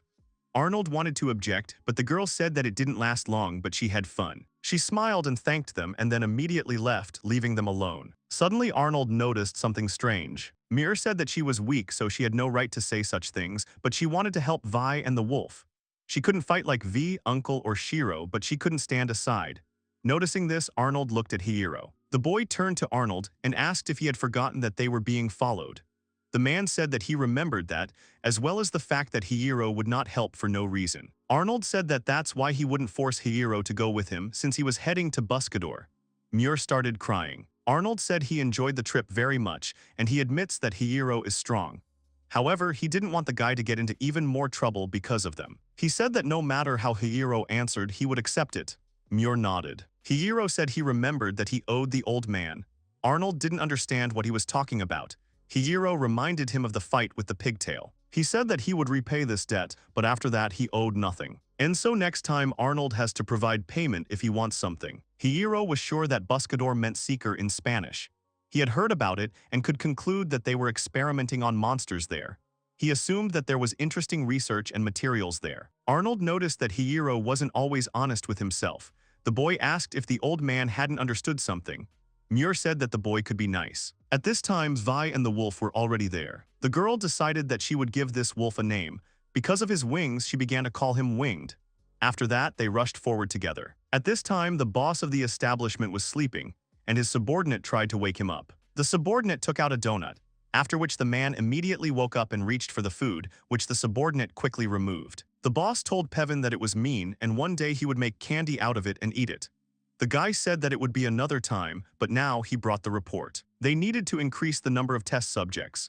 Right now they only have a wolf left, and one of them escaped during the day, so there are only 7 of them. Soon the others would find out, so Pevin wanted the boss to talk to them. The man said it was too much trouble and he didn't like them, so he wouldn't. Pevin picked up the food and said that he couldn't do whatever he wanted, so he would take the sweets with him. Suddenly the alarm went off. They were informed that intruders had arrived. From the energy, they realized that it was the escaped wolf and another person. The boss asked if they could be caught alive, as that would be a good way to test it. Pevin said they still couldn't control it. The boss asked Pevin what he was talking about because failures are also part of experiments. At this time, the winged one was leading Vi around the building. The girl asked him if he was being held there. The further Vi went, the more horrible things she saw. Many dead monsters lay in cages. The evil girl said she would destroy this place. Suddenly, there was laughter behind the door. The boss was standing behind the door and talking about their guest. He didn't think that the intruder would be a cute girl. He also pointed at the wolf. He never thought that the wolf had returned to be their test subject. He called him stupid. The wolf got angry and rushed at the boss, but suddenly there was a flash. Vi was scared. The boss said that the monster was too stupid and this was just a precaution for protection. Vi rushed towards the wolf. The boss said that she shouldn't touch him because then he would hit her too. He said that he was the head of the Buscador laboratory named Nangle. You also introduced yourself. The boss said he saw her somewhere. He snapped his fingers saying it made no difference. A hole appeared in the ground and the monster fell into it. Vi reached for it but didn't make it. She asked the boss to bring the monster back. The boss laughed and said that the wolf would die if the girl did anything. The girl took out her gun and said she wouldn't let him. The boss said she would have to accept the conditions and then he wouldn't touch the wolf. The girl asked if he promised. The man promised. You asked about the boss's conditions. After some time, Vi stood next to a cage full of monsters. Suddenly she saw a winged man lying unconscious in a bag. She asked him to wait for her. The boss showed the girl a black box and said that there was some kind of creature inside. If Vi defeats him, he will release the wolf. Vi prepared for battle when suddenly a demonic monster, a black chimera, burst out of the box. The boss said that now the monster, the fruit of vicious experiments, should go crazy from its nature. The monster screamed loudly. Vi realized that he was crying. The snakes from the monster burst forward. The girl beat them and apologized. She used fire techniques in the battle with the monster. Pevin noticed that she was able to hurt him, even though the black chimera is equal to an S-rank monster. He turned to the director, who was eating sweets, and said that now was not the time for that. The boss said that such wounds are not a problem for the chimera because it is recovering. Suddenly, the monster became covered with skin again. Vi noticed something strange. Pevin told the director that it would take a long time and they would lose control of the chimera. Nalech snapped his fingers, telling him to use it. The man turned to Vi and told him to look there. Suddenly, she saw how something was being injected into the winged one. The girl said that the boss promised, when suddenly she received an attack on herself. The boss asked if she had backed out at the last moment. The girl stood up, but she began to shake. Vi didn't understand why she couldn't move. The boss laughed and said that she was paralyzed because of the poison, and S-rank monsters died in seconds because of it. He said that Vi should have been dead, but she escaped the lethal dose of poison. However, it will still kill her. The wolves in the cage began to bark loudly. The boss covered his ears because it was too loud. He ordered the chimera to kill the wolves. Vi tried to stop him, but the monster crushed them all. The boss laughed and ordered to kill Vi too. The monster approached the girl. Vi grabbed the weapon and was able to attack him. Everyone was amazed because she could move. The monster fell to the ground, and after him, Vi fell too. The girl apologized to the winged one for not being able to protect everyone. She said that the winged one should run. The boss laughed, saying that Vi was able to attack the chimeras, but she used up all her strength. Pevin compared it to his, which would soon fade but burn brightest in the end. He said that time was up and they no longer controlled the chimera. The situation got out of control. The monster quickly jumped up and was about to attack the powerless Vi. There was a loud sound. Vi opened her eyes and saw that the winged one had taken the full impact. The boss asked how this was possible since there was a fence there. Pevin noticed that Vi's last attack had created a hole in the fence. The girl asked the winged one why he hadn't run away. The monster turned to her and thanked her for helping him and his family. He said that he would go to his friends and family. He wished for Vi to survive. Immediately after that, the monster fell down dead. The girl cried over his body and apologized. The boss picked his nose and said that this farewell was very sad. He said that where there is a meeting, there will be a farewell, and this is inevitable. He said it was a good lesson for Vi. Pevin asked the boss to look the other way. The girl stood alone, her eyes burning with rage. A little earlier, Arnold heard the voice of the winged one. He said that they should hurry. Hiiro showed where they could go, saying that Vi could have made this hole. They went ahead and told Muir to wait for them there. The girl asked if she could go with them. Arnold said that they don't know what dangers await them, so they can't take her. Hiiro said that he doesn't mind taking her if she wants to go. Arnold said that even Hiiro should have noticed how sinister this place is. Hiiro said that they came here because of Muir, so he didn't understand why he couldn't let her go all the way. The girl was touched. Hiiro asked if Arnold planned to spoil her all the time and only show her the good side of life. He said that he thought it was important because it was better to have such an experience. That was what Hiiro believed in. Even if Muir regretted it, it would be her own choice. All Arnold had to do was help her, regardless of her decisions. He said that Arnold should let her choose her path. Even if it was wrong, all she needed was to go back. If there is no way back, then it is better to give in. He said that at least he would regret it if his path was not chosen by him. If he is disappointed, it should be his choice. This will prevent him from being completely disappointed. Arnold understood what Hiiro said. He told Muir not to stray too far from them. Arnold pointed out that they could come in through the window. Hiiro checked with magic and found a barrier. He knew that such an establishment should have a security system. He didn't want them to be noticed, so he created a hole in the barrier and walked through. Arnold said he didn't see the point in asking how Hiiro did it. They walked down the corridor. As Hiiro had thought, there were experiments going on there. He wondered what kind of research they were doing with these life forms. He looked out and saw a man running somewhere. Hiiro grabbed him and held him down. The man asked who they were. Hiiro threatened him with his sword and told him to answer questions and not to move. He said that the girl with golden hair and the wolf should be there. Arnold doubted whether Hiiro was really just a teenager because he looked like a hired killer. Arnold looked out the window and saw that the sky was clear and the moon was full. He called to Hiiro to hurry because they needed to stop. Hiiro said he wanted to ask something else. After a while, they burst into the room. They met the boss and Pevin, who were running away. The boss asked who they were, to which Arnold responded by hitting him. After a while, they were both unconscious, and the boys ran forward. On the street, they saw a horrific scene. A lot of entrails were lying on the ground. They asked Vi what happened there. With her body twisted, Vi sat on what was left of the chimera, her battle driven by rage and sadness. Arnold noticed that Vi had 3 tails. He didn't understand what was going on. Hiiro didn't even recognize her. Suddenly, Arnold noticed the full moon. He said that on the night of the full moon, the beastmen have more power. The same is true for the half-breeds who have their blood in their veins, awakening and turning into a beast. There are half-breeds who have mastered this and know how to use it. However, they do not usually use this power, and the full moon tries to take control of the beastmen's power, causing the heart to subside and making them stronger. Hiiro said that if she had not seen this, she would have gained a huge amount of power. They didn't know if they were talking about the right V. It definitely made her lose her cool. They could see it for themselves. The transformation into a beast was completely out of control. Vi was unconscious. Muir said she must be sad. The girl said she had to stop her, but Arnold told Muir to stand behind her. Suddenly, Vi screamed and rushed to attack Arnold. She threw the man across the room. Hiiro was surprised by her strength. The girl then rushed at Hiiro, but he dodged and said that she couldn't reach him. He was about to use magic. Hiiro stated that with such powerful attacks, she would need time for the next one, so she should give up. With a quick jerk, Vi moved away from there and found herself on the roof behind Hiiro. She was smiling. The guy said she was too fast and this job could be difficult. At this time, the boss said that he finally remembered. He stated that he had seen the girl before. Pevin asked if the boss knew about her. There was a time when a girl was being bothered by giant elephant-like monkeys. That's when Vi showed up.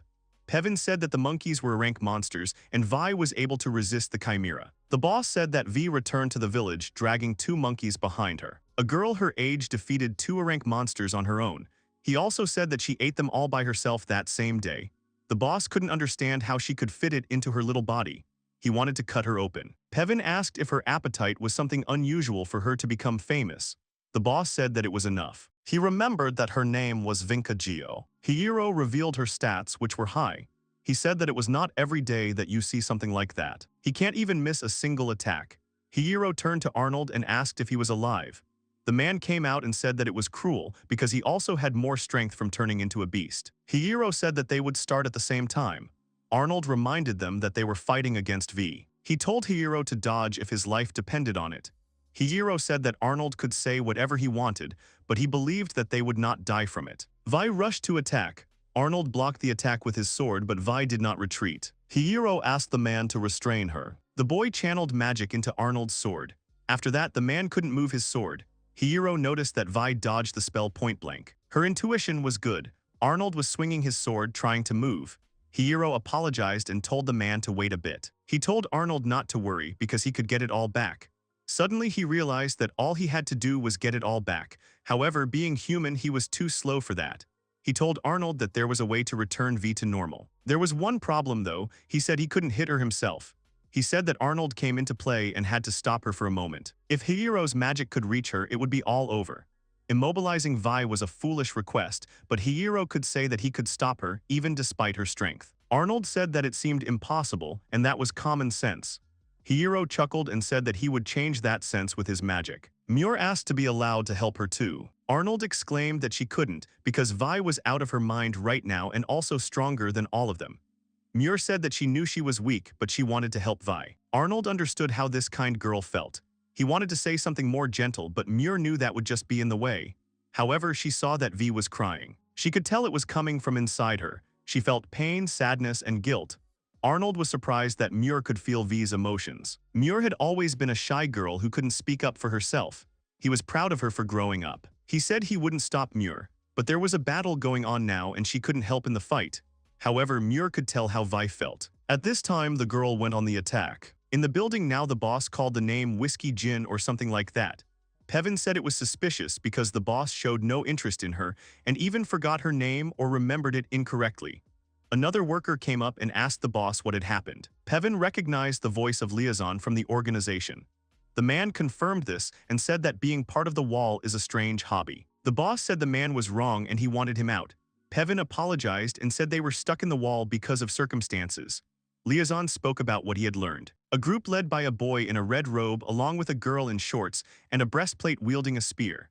He told his boss that he had invited problematic guests. The man asked what Liaison was talking about. The Moonlight Vinca was their target and great enemy. It was a great stroke of luck. He said that an urgent matter had come up that he had to attend to, and then he left. Pevin said Liaison was a hard worker. The boss couldn't figure out what was good about working for this organization. This organization was called the Beastman Cage. Arnold tried to attack V, but she dodged. He found himself behind her, thinking that Hiiro's magic was indeed diverse. As soon as Vi noticed him, she stopped his attack with her tail. She threw him on the floor and wanted to attack. Suddenly Muir screamed at Vi not to do this, because they were not enemies. The girl named all three with heaviness. She remembered the winged one, causing her to lose control again. She swung hard. Hiiro and Muir shouted at Arnold to dodge. The man didn't have time to do anything, and Vi hit him right in the stomach from where blood gushed. Muir ran in that direction. Vi hit the girl, causing Muir to fall to the ground in tears. After that, Vi also started crying. Muir realized that it was Vi who was suffering the most. She told herself to be patient, because she couldn't see V as an object of hatred. She began to slowly approach the girl. Muir said that she understood that V was sad and hurt. She came closer, saying that everything was fine and she was not afraid. Muir hugged Vi, who started to cry. Muir said that they were all waiting for her, so she should come back soon. Vi hugged Muir back tightly, apologizing for what she had done. Hiiro watched silently from the side. Vi said she was truly sorry for what she did. Arnold said she shouldn't worry because Hiiro's magic had healed him. Vi said she didn't want to hurt anyone, but her body was acting on its own. She tried her best, but her body wouldn't listen to her. However, when Muir hugged her, Vi felt so much warmth that she was able to return to normal. Muir blushed after these words. Hiiro wondered what happened to the girl at that moment. He saw her ears emitting particles of light. Arnold said that they were also to blame, because if they had come earlier, they could have saved the Sky Wolves. The girl stroked the body of the winged one. She said she was glad they came. Vi suggested burying the Sky Wolves in a beautiful place. Arnold said it was a good idea. After that, he turned to Hiiro and said that he was going to destroy this place. Hiiro said it was a good coincidence, since he was also planning to do something special there. Suddenly, Vi saw something moving under the winged one's body. Suddenly, blood started flowing from there, after which a small wolf crawled out from under the monster's body. Arnold noticed that the wolf was pregnant. Vi picked up the puppy and told the winged one that she would definitely protect this child. Suddenly, the boss came up and said that he was not interested in such melodramas. He smiled broadly. Seeing him, Vi quickly stood up while Muir supported her. Arnold said that Vi shouldn't force herself because after being berserker, the recoil would hurt her. The boss laughed and said that was encouraging. He pressed a button and said that they would all die together. Hiiro asked what that meant. The next moment, explosions were heard throughout the building. The guys were very surprised. Hiiro used word magic to protect himself and the boys from the debris. Nangle noted that Hiiro was using unusual magic. This was quite unexpected because he did not think that they would be able to defend themselves. However, if he pressed the switch again, the self-destruct mechanism would be fully activated. He didn't know what Hiiro or V could do, but he would be buried alive either way. He said that it was indeed a waste of energy. Suddenly, someone exclaimed that the boss was wrong. The man looked at them in surprise. Muir said that there was no such thing as a waste of energy in this world. She exclaimed that lack of effort deserved only ridicule. That's true if the effort isn't rewarded, but Muir believed that hard work was necessary to move forward. Muir said that's the reason there's no such thing as wasted effort. The boys agreed and supported Muir's speech. The boss began to squeeze the button furiously, saying how annoying it was. Pevin said that if the director was going to press the button, they should start evacuating. The boss screamed that he wanted to see them all die, but now he didn't care. He slammed the door, saying goodbye to them. After that, he screamed at Pevin to press the button. Immediately after that, the building began to fall apart. Arnold exclaimed that they should run because everything was falling apart. Hiiro told them to go through B Corp, and that he had business in A Corp to take care of. Arnold asked what Hiiro was talking about, and then realized that he was referring to what he had talked about with the researcher. While threatening the worker, Hiiro asked if there was a library in this institution or any other place where they kept research materials. The worker told him about room number 5. Once he got out of the A building and entered the research testing area, he would find the room in the far corner of A building if he stood with his back to B building. Hiiro asked if that meant this place wasn't in B building. The researcher explained that B building was where they kept new medicine and equipment. Arnold said that no matter the situation, Hiiro is stubborn as always. He said that the guy must run to a safe place. After that, he told the girls to leave. They told Hiiro that they would meet outside. Now the boy could proceed to the main goal. He walked into the room and noted that it was an archive. Usually he would have preferred to spend more time there and take a good look around. Suddenly he heard a loud explosion. The guy realized that the sound was from the direction where the old man and the girls had run. At this time, Arnold asked if his companions were okay. Muir said that she was fine and V supported him. Suddenly, Arnold noticed that something was wrong with V. At that moment, the girl noticed that the puppy was shaking. Vi remembered the poison that was in the winged one. She told the others that the wolf was poisoned, so the poison could have affected the child too. The girl asked the puppy if it hurt. Arnold said that the researcher Hiiro threatened said that B building was built to develop new medicines. Muir said that there was definitely an antidote or medicine there that would help the puppy. She suggested that Vi look for it together. The girl agreed, wanting to save the wolf at any cost. Arnold wondered how Hiiro was doing. At this time, the guy collected a full bag of things and decided it was time to go. Suddenly, he heard a crunch, after which the ceiling around him collapsed. He thought it was close. However, in the current situation, he did not know whether he could get through the rubble. He was looking for a hole, but if the tunnel collapsed in the process, he would be crushed. He found something and decided to check it out. He rose high into the sky and gasped. He never thought he could fly in the sky. He used magic. He thought it was not the time to admire. Hiiro wondered where in the hull he could land. Suddenly, he saw strange people in cloaks. Hiiro recognized them as a beastman cage. He thought he needed to meet the old man's group. At this time, the boys were in a panic, not knowing where the antidote was. Muir held the flasks and asked her uncle what to do.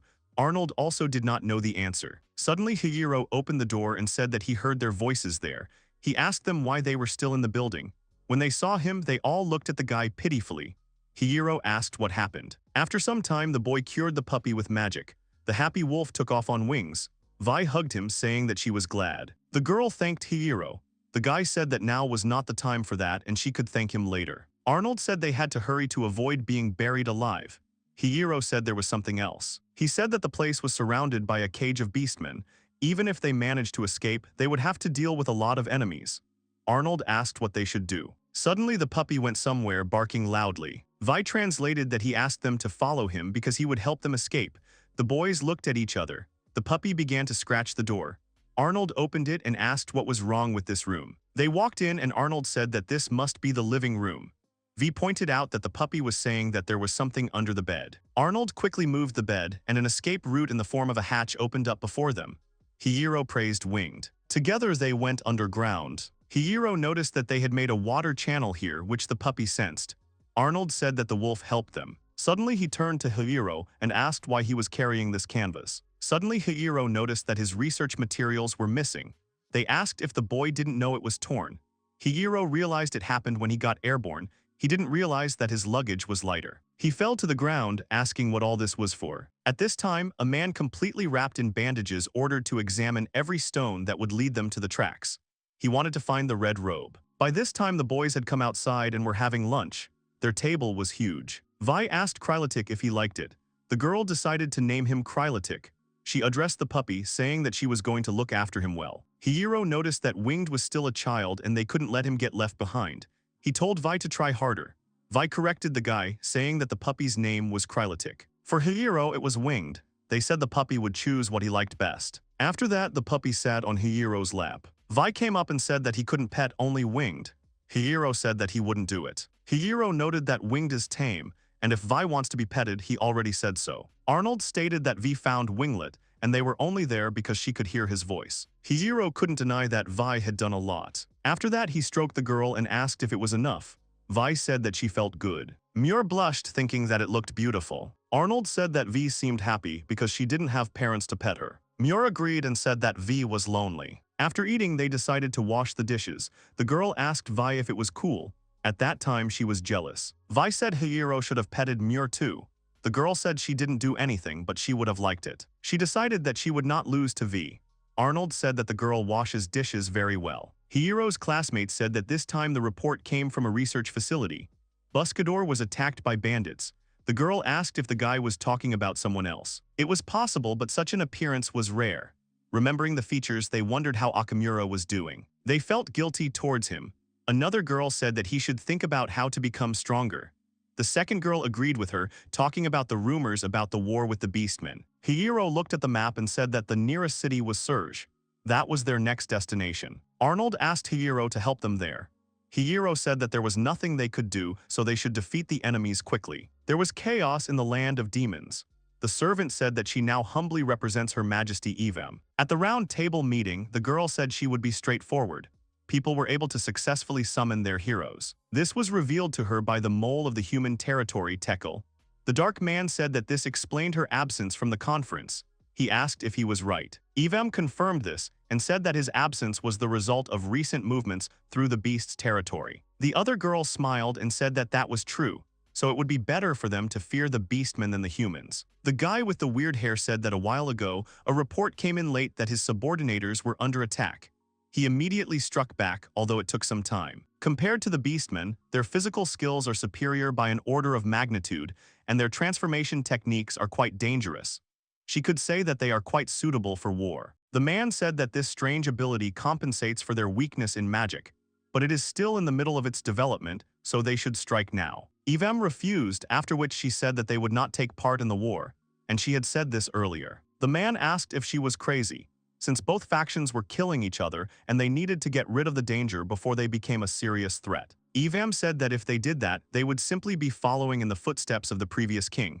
If they tried to resolve the conflict with war, it would only create more conflict. It would destroy their idea. The man asked if she meant that they should relax and accept their actions. Yuim said that if it was achievable, the ideal solution would be to unite with other races, or at least find a way to ensure that no one had to suffer. The man said it was idealistic. The girl agreed and said that if they left it as is, the blood would continue to flow. Neither humans nor beastmen would forgive the atrocities committed by the previous king, brother Evem, but she wanted to get rid of this hatred. The man exclaimed that it was impossible. He asked if Evem didn't know that they were killing their brothers. They certainly couldn't agree with her ideals about that. He asked if it would be when they were all dead. If they did as Her Majesty said, they would simply be putting all the demons in danger. The girl found nothing to answer this.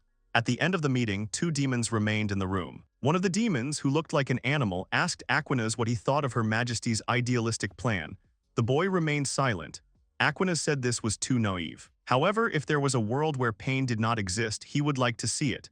But as long as it was only them fighting for it, they would never face anything but the cruelty of the present. The second demon agreed with Aquinas. The guy said that if only there was someone who was impartial to race, someone who could act as a mediator and build a connection between the races, everything would be different. The demon asked if, despite this, Aquinas was still going to support Her Majesty. The boy agreed. The demon said he had sworn to support Aquinas. Having a go-between now was truly idealistic. Together, the boys fought the cactus-like monsters. Arnold shouted to V to kill the monsters with one blow. The girl agreed. Hiiro took out his weapon and told Muir to move away, after which the girl obediently moved away. Hiiro used word magic extension. At this time, a guy was holding a brush. He was looking at the guys fighting. He thought it was moonlight and a guy in a red robe using strange magic. Arnold sheathed his sword and said that they had finally figured it out. At that moment, Vi noticed something strange. Muir turned to the girl and asked what happened. Vi stared into the forest, then said everything was fine and ran away. Hiiro also looked into the forest. At this time, the boy who held the brush was hiding behind a tree. Together, the boys went on. The stranger said it was close and, as he said, quite interesting. He wondered what would happen if he tried to contact them. After some time, they reached the border town of Surge. Hiiro asked what all this meant. There were a lot of people there. Muir guessed that today was some kind of holiday. Arnold remembered that today was the first day of Yurui, so it was the Rare Festival. Hiiro thought that if he remembered correctly, Yurui was August and Rare was summer. He realized that it was just a summer festival. Arnold said that they should stay at the hotel today, and since they were here, they should enjoy the festival. Hiiro thought that he had never been to one in Japan. It was quite a refreshing feeling, but the crowd and the heat irritated him. Suddenly, Arnold grabbed Hiiro by the shoulder and said that you need to love a good festival. The guy got even angrier. Arnold said that Hiiro shouldn't look so angry because they even have very popular shops here. Hiiro asked if that meant that the food here was very good. Arnold said that he was sure Hiiro would like it. Suddenly, the boy walked forward. The old man asked where he was going. Hiiro told Arnold to hurry up and show the way because all the good food could be bought. Arnold didn't know what to do with this impudent guy. Vi and Muir were happy to have a good meal and a good time. Together, they went to the festival. They ate delicious food and played many different competitions and games. Hiiro thought about what festivals were like. He decided that since they had good food, it wasn't that bad. Suddenly, he bumped into someone. Someone might have stepped on his foot, which made the boy increasingly irritated. During the walk, a small child smeared his food on Hiiro's coat, after which he burst into tears. The evil guy thought it was hopeless. He wondered if he could make all these people disappear. Suddenly, the boy heard Arnold loudly admiring. The old man was looking at the shark sandwiches of happiness. Hiiro noticed the long line and asked if they were really that tasty. Arnold said they were talking about the lucky sharks. He said that the lucky sharks were found in the Great Azure Sea and lived in its depths. They rarely leave the deep water. The shark's entire body is a beautiful pink color. They can only occasionally appear near the coast.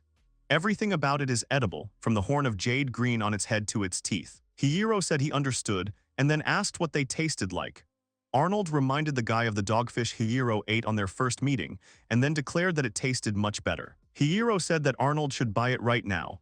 Suddenly, he pointed the guy to the snack delivery system. Hiiro was surprised to see a lottery there. Everyone had one try. Arnold said there were 8 more people in line. He said their chances were slim. Hiiro told Arnold not to laugh at him, because right before his eyes there was something better than a dogfish thigh, and the old man suggested giving in. Arnold said that with such a line they would get nothing. He wanted to say something about common sense, when suddenly Hiiro exclaimed that he would distort this common sense. He decided to use word magic to win the lottery. The problem was the word that had to be written. Using luck, he didn't know if it would increase or decrease. In the case of the loophole, all the balls could fall out, so he didn't know if it would work. He told the girls to hold out their hands, then used a 4-fold increase in probability. Together, they stood in line. Slowly, the people moved forward, and then it was the boy's turn, as Muir had said. The old man noted that there were only 4 dishes left. At that moment, they spun the lottery. Everyone looked at the machine with interest. Hiiro took out the ball, after which he laughed and exclaimed that nothing was impossible for him. They ended up taking everything. Arnold said Hiiro used his magic on them as insurance, but he didn't know if it was worth it. He knew it was good for them, but magic was pretty dishonest. Hiiro told him to talk less and chew more. Hiiro took a bite and marveled that he could smell the sea waves in a way he had never imagined. The tender meat and crisp vegetables were melded together by a sweet and salty sauce and toasted bread. The guy thought that this was true happiness. After a while, he exclaimed that his belly was full. Muir and Vi thanked Hiiro, saying that it was very tasty. Arnold asked if it was time for Hiiro to explain something about his magic. He asked what he was actually writing and how he made all these effects happen. He said that Hiiro had controlled luck this time. The boy confirmed it. He thought that for the opportunity to eat something like that, he should tell them a little. Hiiro said that his magic is unique, and it is called word magic. He thinks that it must be unique. He writes words from his homeland, and he can use the effects that come from the meaning of these words. Arnold had never seen such symbols before, but he had heard of unique magic, but none of them were as strong as this one. Hiiro asked what he saw. Arnold told him about space manipulation magic, human mind control magic, monster control magic. They definitely seemed strong. Arnold asked if Hiiro could use similar magic with his. The boy said that it was possible. After that, Vi clapped in admiration. The guy said that his magic may be all-powerful, but that doesn't mean it's invincible. Arnold asked what that meant. Hiiro said he had no reason to tell this. The old man said it was true, and Hiiro was not the type to talk about his weaknesses. Hiiro said that's who he is. Arnold asked where the guy was going. Hiiro said that he was tired, so he was going to the hotel. Arnold asked the girls where they wanted to go because he would agree with whatever they decided. They said it was fun and they were already tired. The man gave a thumbs up. Hiiro told Arnold to hurry up and take them to the hotel, then called him a child lover. The old man asked the boy to stop, otherwise the nickname would become part of his status. At the hotel, the guys were met by a girl who asked how she could help. Hiiro asked if this girl was in Victoria's guild. The girl said that she was the older sister of the one who worked in the guild. The girl noted that there were no available rooms at the inn, so they came there to use the guild's rest room. Today was the last day of the festival, so there were a lot of people. She said she would give them a room for the day, but now they needed to sign the papers. After that, they were allowed into the room and wished a good rest. Arnold said that it was better than sleeping outside. He asked them what his plan was. Hiiro asked if he remembered correctly that in order to pass the outpost, a pass was needed. Arnold said that he and V had one. After that, V showed hers too. Hiiro asked how they got them. Arnold asked how Hiiro was going to cross the border without even knowing it. He explained that the pass was issued by the guild and he could only get one, although it would take a long time. Normally, he would get everything from the guild in the king's lands, in the human country of Victoria, and even then the process would take a week. From there, applications are sent through the human kingdom's guilds for review. Arnold asked how Hiiro could not know this. The guy said that he was not interested. It is said that the guild master is one of the 3 SSS-ranked adventurers.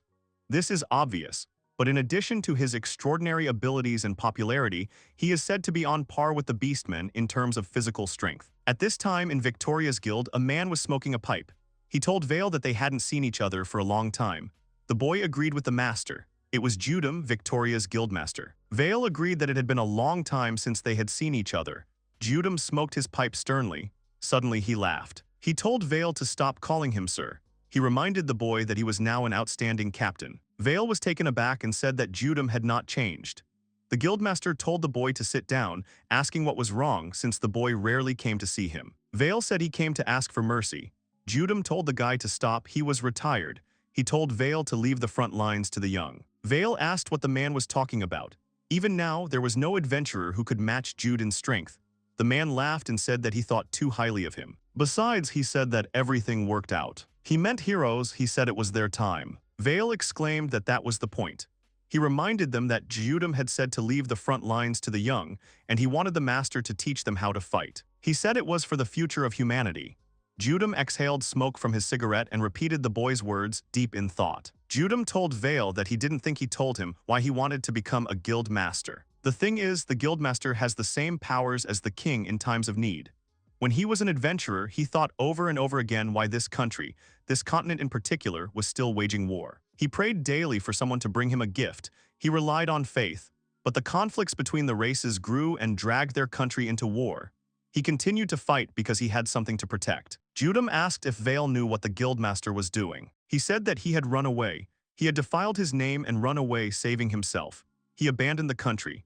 As a result, the command system fell into chaos and many lives were lost that could have been saved. The man was appointed to this position by the king himself. So Judum tried to become stronger to become the new guildmaster. The king would give him the power to take decisive action if necessary. And so the guildmaster could act as the second king of the realm. Judum sought to take the only position where he could correct the king's mistakes. It was the best he could do as an adventurer. But the king made another mistake. Vale asked how Judum could say such a thing. The man asked why the king had sacrificed 3 daughters.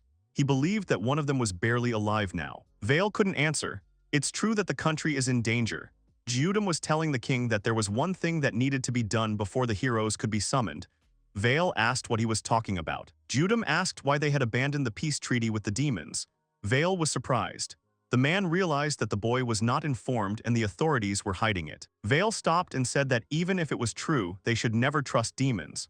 Judum said he understood the circumstances, but he didn't know why they didn't even seek dialogue. He knew they had often deceived them before, but before sacrificing their own daughters, it was worth trying other methods. Vale said that His Majesty was sad. Judum exclaimed that no one would simply mourn the death of their own daughters. Vale froze. He wondered if this was the willpower of a retired adventurer. Judum said that in any case, if he had just consulted him, he would have gone to where this conference was held. He said that in this world there are good beastmen and demons, but people just don't know about it. Vale countered that the Demon King still wanted to exterminate humans. Judum asked if that was true. The man explained that the demons had a new king. Vale was surprised. The man said that when the Demon King changes, the state's policies change as well, and this peace agreement was sent to them by the new king. And yet their king decided to call in strangers from another world. He didn't understand anything about other worlds and dimensions, but he didn't think they cared about their country, that they would risk their lives for it. Judum heard that there was a guy who was summoned and he left, saying that he didn't have to follow orders. He would trust this guy more than the heroes. Vale asked how that was possible. Judum said that if Vale didn't understand yet, then he was still inexperienced. The boy didn't have an answer. Judum told Vale to go away. He said that the boy should think carefully about what to do, because it was his turn to advise the king. The boy wanted to object, but Judum asked how a man could save the world if his friends and servants did not listen to him. At this time, Hiiro was asking who Judum Lankars was. Arnold said that he was an adventurer known as the King of Punches. He was a great guy, too good to be human.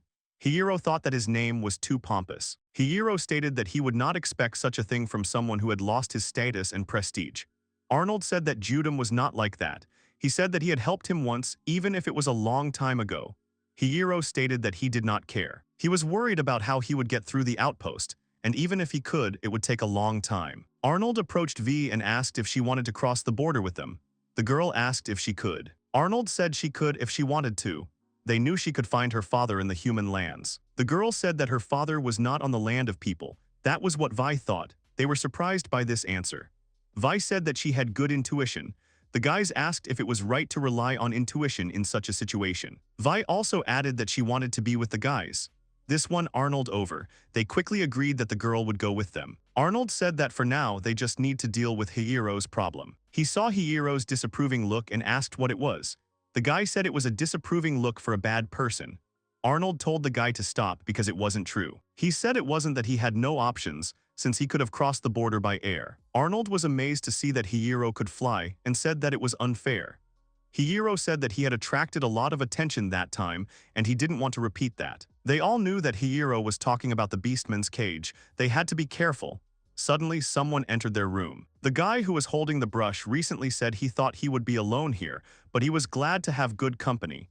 He said his name was Tenny Quiz. The guys stared at him.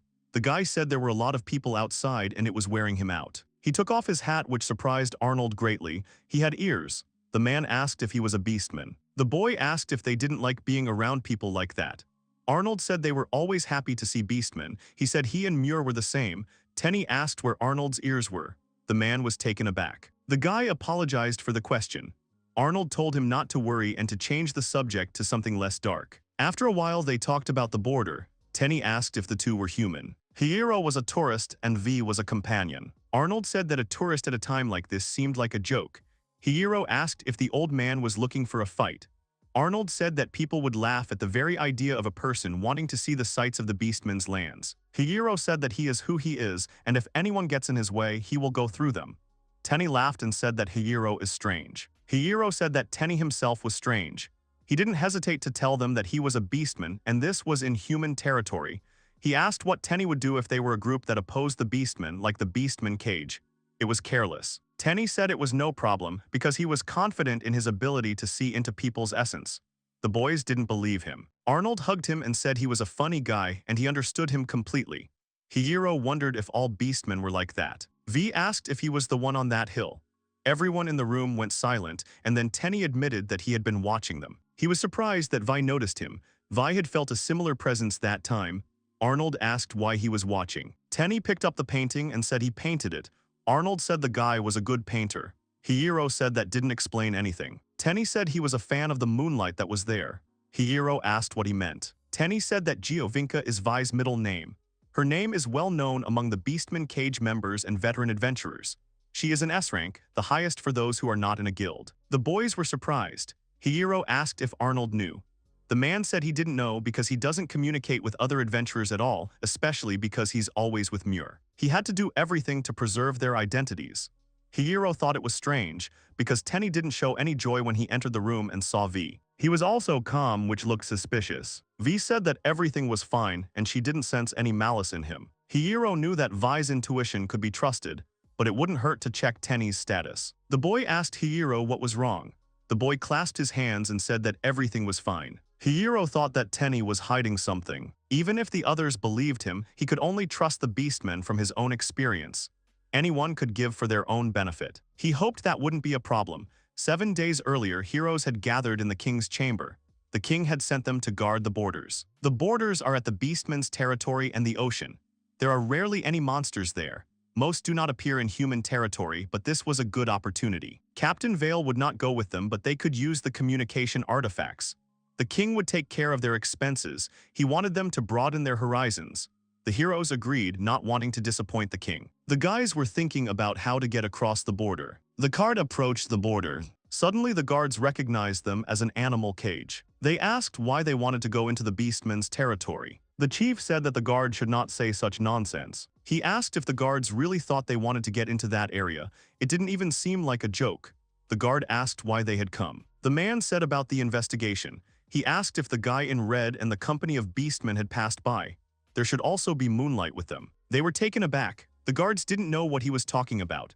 The man laughed and said that he had beaten them to it and they wouldn't cross the border because he would cause a bloodbath. The guards were scared.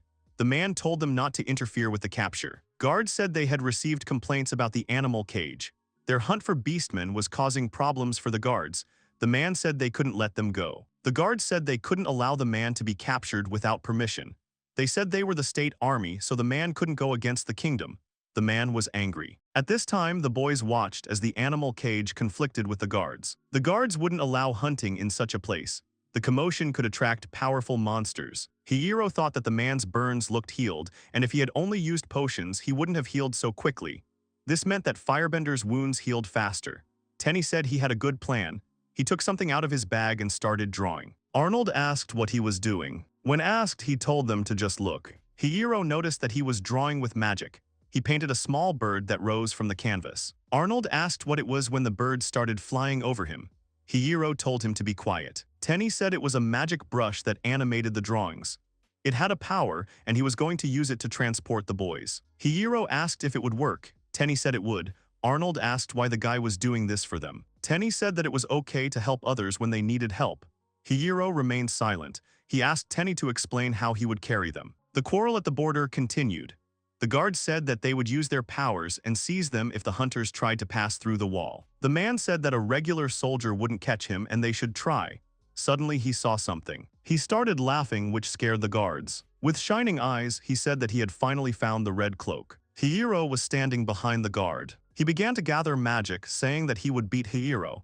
He launched a crimson spear at the boy. Hiiro dodged and smirked. After that, he ran to the side. The man ordered him to stop. They ran after Hiiro, after which he got into a dead end. The man said that now the red cloak will not escape. He removed the bandages from his face and showed Hiiro the burn that was his shame. He declared that he would not heal it until he killed Hiiro in agony. He said he would deal with the guy and the others had to stop him. He said he would kill the guy. He used the flaming fog. The others braced themselves for the blow. He unclenched his fist and commanded Hiiro to burn. After that, there was a loud explosion. He laughed, wanting to show Hiiro his place, but suddenly he was very surprised. At the sight of the explosion, he saw many small creatures. The others were surprised because they had never seen such creatures before. The little monsters began to run around the area, killing the soldiers of the beastman's cage. They didn't understand anything. The man said he would destroy them with one blow. He was about to use the spell again, but something stopped him. He saw a huge monster. He noticed that Hiiro was on it and asked if it was because of him. Hiiro smiled and said that the man was more troublesome than the boy expected. He even scared him a little. The man was confused and asked who was standing in front of him. Hiiro said that if he allowed it, he would leave. The man tried to stop Hiiro, but he quickly ran away on the monster. The amazed man looked after Hiiro and wondered if he couldn't fly. After some time, Hiiro stopped in the forest and climbed down from the monster. The next moment, the monster began to melt, and Hiiro melted along with it. Tenny was there, but without the beastman ears. In their place were elven ears. He thought it was safe to assume that they had crossed the border successfully. He regretted that he couldn't watch them any longer, but he had more important things to take care of. He put on his bag and a headband that hid his ears and said that it was quite unpleasant to deceive them like that, but he hoped that they would meet again. At this time, the boys successfully crossed the border. They walked across the bridge together. Arnold said he was wondering how Tenny was doing. Hiiro said he was probably okay since Tenny had said he could take care of himself. Arnold came close to Hiiro and said that he remembered what Tenny said, but he was still worried. He asked if it was really that hard to understand. Muir said she was worried too. Even though they had no other choice, they let Tenny become bait. Hiiro noticed that they were very attached to him and decided that this was one of the traits of the beastmen. Suddenly, a Tenny bird appeared in front of them. She sat down on the floor in front of them and then blushed. The boys were surprised, but it turned out to be a message.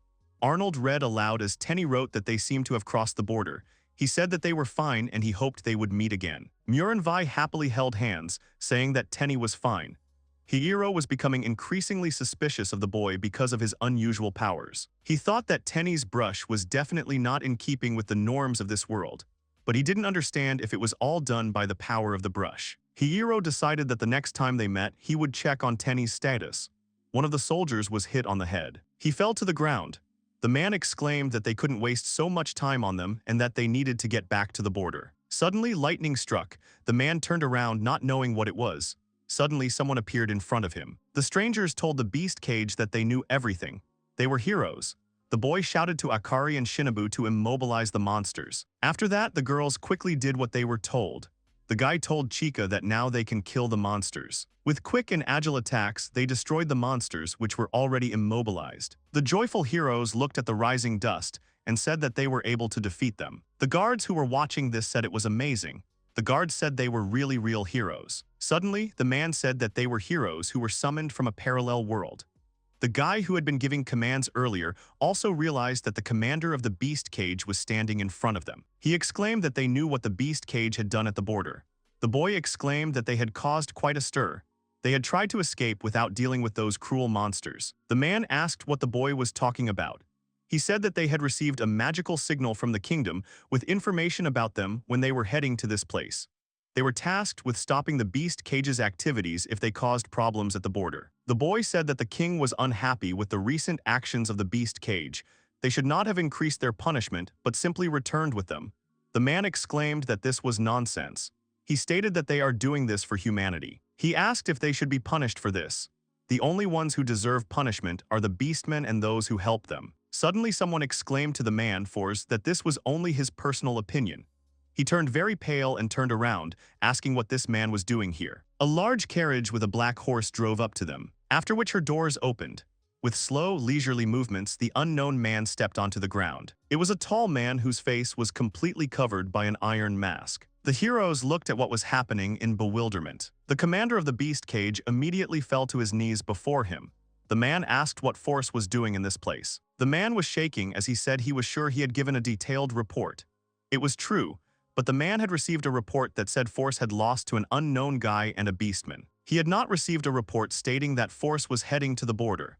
The man knelt and begged for an opportunity to explain. After some time spent explaining, silence hung in the air. The man noted that Force had led his troop to the border to take revenge. He asked if this was true. Force confirmed it with fear. Then the man grabbed him by the head and lifted him into the air. He said that the main purpose of the beast cage was to drive out the beastmen, not to protect the pride of Force. The commander tried to say that he was very sorry.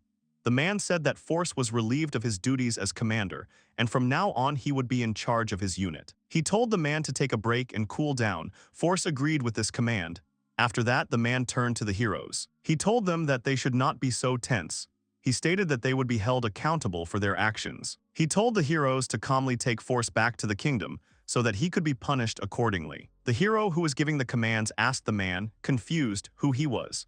The man said that he was one of those who had received the kingdom's order to stop these guys. He turned to Force again and declared that he would not have another chance. The man quickly agreed to this.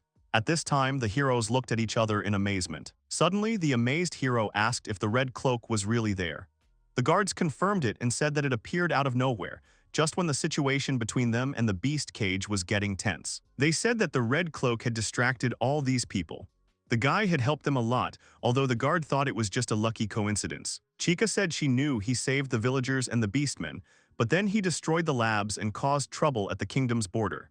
She said the guy was attracting an awful lot of attention. Another girl said that if he came here, he might have crossed the border.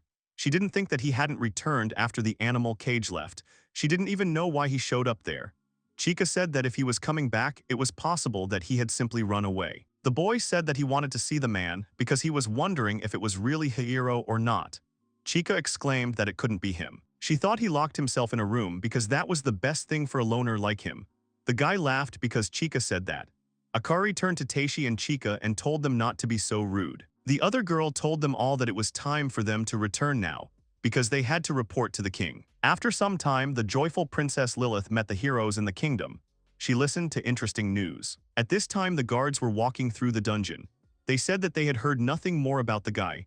The second guard asked if his comrade was talking about the red cloak. They assumed he was dead. It could be, considering what happened at the border. Suddenly, the second guard asked if his comrade was a fan of Hiiro. The evil Force listened to this conversation and thought that he would come for Hiiro and take revenge on him. Arnold exclaimed in shock. Hiiro asked if the old man had finally realized how bad of a person he was. Arnold shouted that Hiiro and V shouldn't look like that. They were in the lands of the beastmen, but they had no ears or tail. They looked exactly like humans. Hiiro said that he understood, considering the current tense situation. He could be attacked if he appeared in the Beastman's territory in human form. Arnold thought about what they should do. He suggested to Hiiro that they pretend to hide their animal ears under a hat or something. Muir asked why they didn't use her hat. Arnold said it was a great idea. At the time, he thought Hiiro would never wear it. Vi thanked Muir and put on her hat. She asked if she had succeeded. Arnold smiled. After that, he turned to Hiiro and said that the boy knew that Beastmen with black hair did not exist. The boy said that it was quite simple. After that, Hiiro used his magic on himself. At that moment, he had a funny tail and ears that said he was a Beastman. Hiiro asked if that would be enough. The boys were shocked. Arnold was surprised that Hiiro could do that. He asked why Hiiro had silver hair just like Muir. Hiiro scolded the man for what he said. Arnold turned to Muir and asked if she was okay with it. He asked her to say that she wouldn't want to have the same hair color as Hiiro. Muir blushed and said she didn't mind. Arnold was shocked. He fell down in despair. At this time, Vi looked at Hiiro. The guy asked what was wrong. The girl said that she wanted to do the same. Hiiro said that it would certainly be better than disguising himself with a hat. The safer, the better. The next moment, the guy used magic on Vi, after which she also got ears and a tail. Vi smiled and thanked Hiiro, saying that she was happy. The guy said he did it only because it was a more suitable solution to the problem. Arnold asked if the effect would wear off after a few minutes or something. Hiiro said the effects may never go away. Arnold asked how this was possible. It wasn't the first time, but it was all so unfair. Muir asked her friend if she was happy. Vi spun around and asked if this look suited her. Arnold and Hiiro immediately remembered the girl's transformation in the lab. Hiiro said that the girl looked like herself anyway. Vi was happy with these words. She handed Muir the hat and said that she could have it back. Muir took the hat and then asked the girl if she could touch her tail. Vi agreed. After that, Muir hugged Vi's tail and said that it was adorable because her tail was very fluffy and soft. The old man shouted at the boy not to continue and then said that they should go straight to the land of the Beastmen. As soon as the boys got closer, they saw a beautiful landscape. Arnold said that this was the land of the Beastmen. Hiiro took a deep breath and thought that the wind here was completely different from the human lands. Even though it was the same summer, it seemed like it would be easier to bear here. He noted that the surrounding smells there were also pleasant. Arnold led the boys and said that if they went strictly west from here, they would soon reach the Urs settlement, Dagem.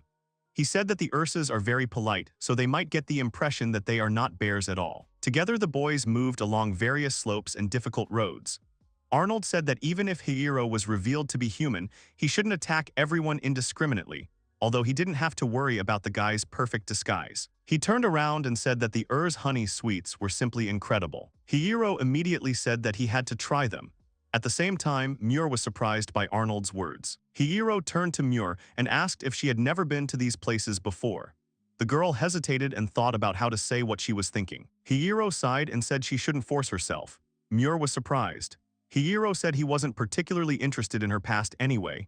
He said that if she had even the slightest doubt, she didn't need to tell him about it. The girl lowered her head and said that it was not that. However, she was unable to say anything. Arnold turned to the girl and said that Hiiro himself said so it would probably be better. Muir looked at the man. He said he understood her doubts, but she had to understand that they were talking about Hiiro. He said that even if Muir told him, he would probably just ask what was wrong. He asked if Muir thought the same as he did. The girl sighed and said that her uncle was right. After that, he stroked her head and she smiled. Arnold said that one day she would definitely tell him. Muir agreed with him. Together, they ran towards them. Muir shouted for Vi and Hiiro to wait for them. Suddenly, flying books appeared right in the boys' path. Hiiro tensed up and asked if books were really flying in front of them. They all had weapons in their hands. Arnold realized what it was, so he shouted to the others to be careful. They had different magical attributes, so they shouldn't think that they had the same magic because they were the same. He warned them to be careful. Hiiro said that they had already assessed the attack of one. He exclaimed that Arnold should take care of the one in front. The man agreed and declared that Arnold the Great would show them the skill of a true swordsman. Vi also rushed to attack and said that she would take care of the enemy on the left. Hiiro said that Arnold's enemy had power with thunder magic. Now he had to find out what kind of power his enemy had. At that very moment, the book began to shine, and something began to rise from the ground right underneath it. A huge hand emerged from the ground and tried to grab Hiiro. The guy at this time noted that his opponent possessed earth magic. Since this was the case, he decided to use his word spell. He waved his hand and used the symbol of beginning on his araga. At that moment, the hand fell apart into small pieces of earth. Because of the heavy dust that was raised, Hiiro had no trouble getting behind the book. In an attempt to protect itself, the book raised a huge boulder in front of Hiiro. The boy exclaimed that his enemy should not even think that he could block his blade in this way. Immediately after that, he pierced the book with his weapon along with the cobblestone. After that, the stone broke into small pieces. Hiiro put away the blade and said that now there was one less enemy. At this time, Arnold deftly dodged every attack from the enemy who used lightning. As soon as the old man got close to the book, he quickly cut it with his sword with a loud cry. After that, he laughed and asked Hiiro if he saw it, and then stated that this was his true power. The boy thought that the man was too simple because he showed so much emotion because of killing one small monster. Hiiro looked at Vi and realized that she had finished as well. There were no signs of magic being used around, and it seemed like she had figured it out right away. He thought that the monsters had chosen the wrong victims. Arnold said that it would take them some time to get to Dogum, so they should rest there. Hiiro said that if monsters appeared, he would count on Arnold. After that, he sat down. When the man turned around, he saw that Hiiro was already asleep. He said that this guy was incredible. Muir laughed and said that Hiiro seemed tired. He fought monsters a lot and used a lot of magic. Arnold said he did all that too. Still, Arnold thought about this guy. He asked what kind of incredible power he had at his age. He was also very arrogant, having unique magic. Besides, it was stupid to come to the Beastman's territory as a tourist at a time like this. Muir agreed. Arnold said that it was the first time he had met such a person. Even when he found out that they were Beastmen, he didn't pay attention to it. He waved it off and said that he wasn't interested, as if it was stupid. At the same time, other people despised them. Muir agreed. He asked if the girl was afraid of people now. Muir confirmed it. She said that Hiiro didn't scare him. Arnold could see that. No matter how you looked at it, Hiiro was unusual. They said he might not even be human. They wondered if it mattered. Arnold grimaced and said that Hiiro was probably an evil deity or a reincarnated demon, and a bad one at that. Muir laughed loudly. Arnold smiled when he saw this. He said that she made him happy when she smiled like that. He said that the girl was entrusted to him and he would protect her even at the cost of his life. Muir said that she must be strong because that is what she wants to become. Hiiro listened to their conversation in silence, pretending to be asleep. The next day, they finally reached the settlement. Muir admired the beauty of the place. Arnold said that this was Dogum's flower garden. Hiiro said that it was beautiful there, but first of all they needed to get to the settlement because it would soon get dark. He added that he wanted to try the honey sweets, so they should hurry. Arnold remained silent. He asked angrily if they weren't waiting for Hiiro. The story continues in a Bayorn village called Dogum. A man named Max called Susu and asked her if she could get ready faster. The girls are so unpretentious, so they have a lot to do. Suddenly someone hits the man on the back and says hello to him. The man turns around and sees Arnold, whom they haven't seen for a long time. The man replies that Max is still as plump as ever. The man then asks Arnold about his ears. The man says that they will leave that question for later because now he wants to introduce him to everyone. Arnold says that this man's name is Max and this Bayorn was his drinking buddy a long time ago. Max is very pleased to meet you. Arnold says that this little girl with an angelic smile is his flower named Muircastria, and next to her stands a mysterious child who also has great power. Her name is Vincadizio. The girls say that they are very pleased to meet you. Then Arnold says that the guy next to him is named Hiiro. Max said that he welcomes all guests. Then a girl runs up to him and apologizes to Max for making him wait.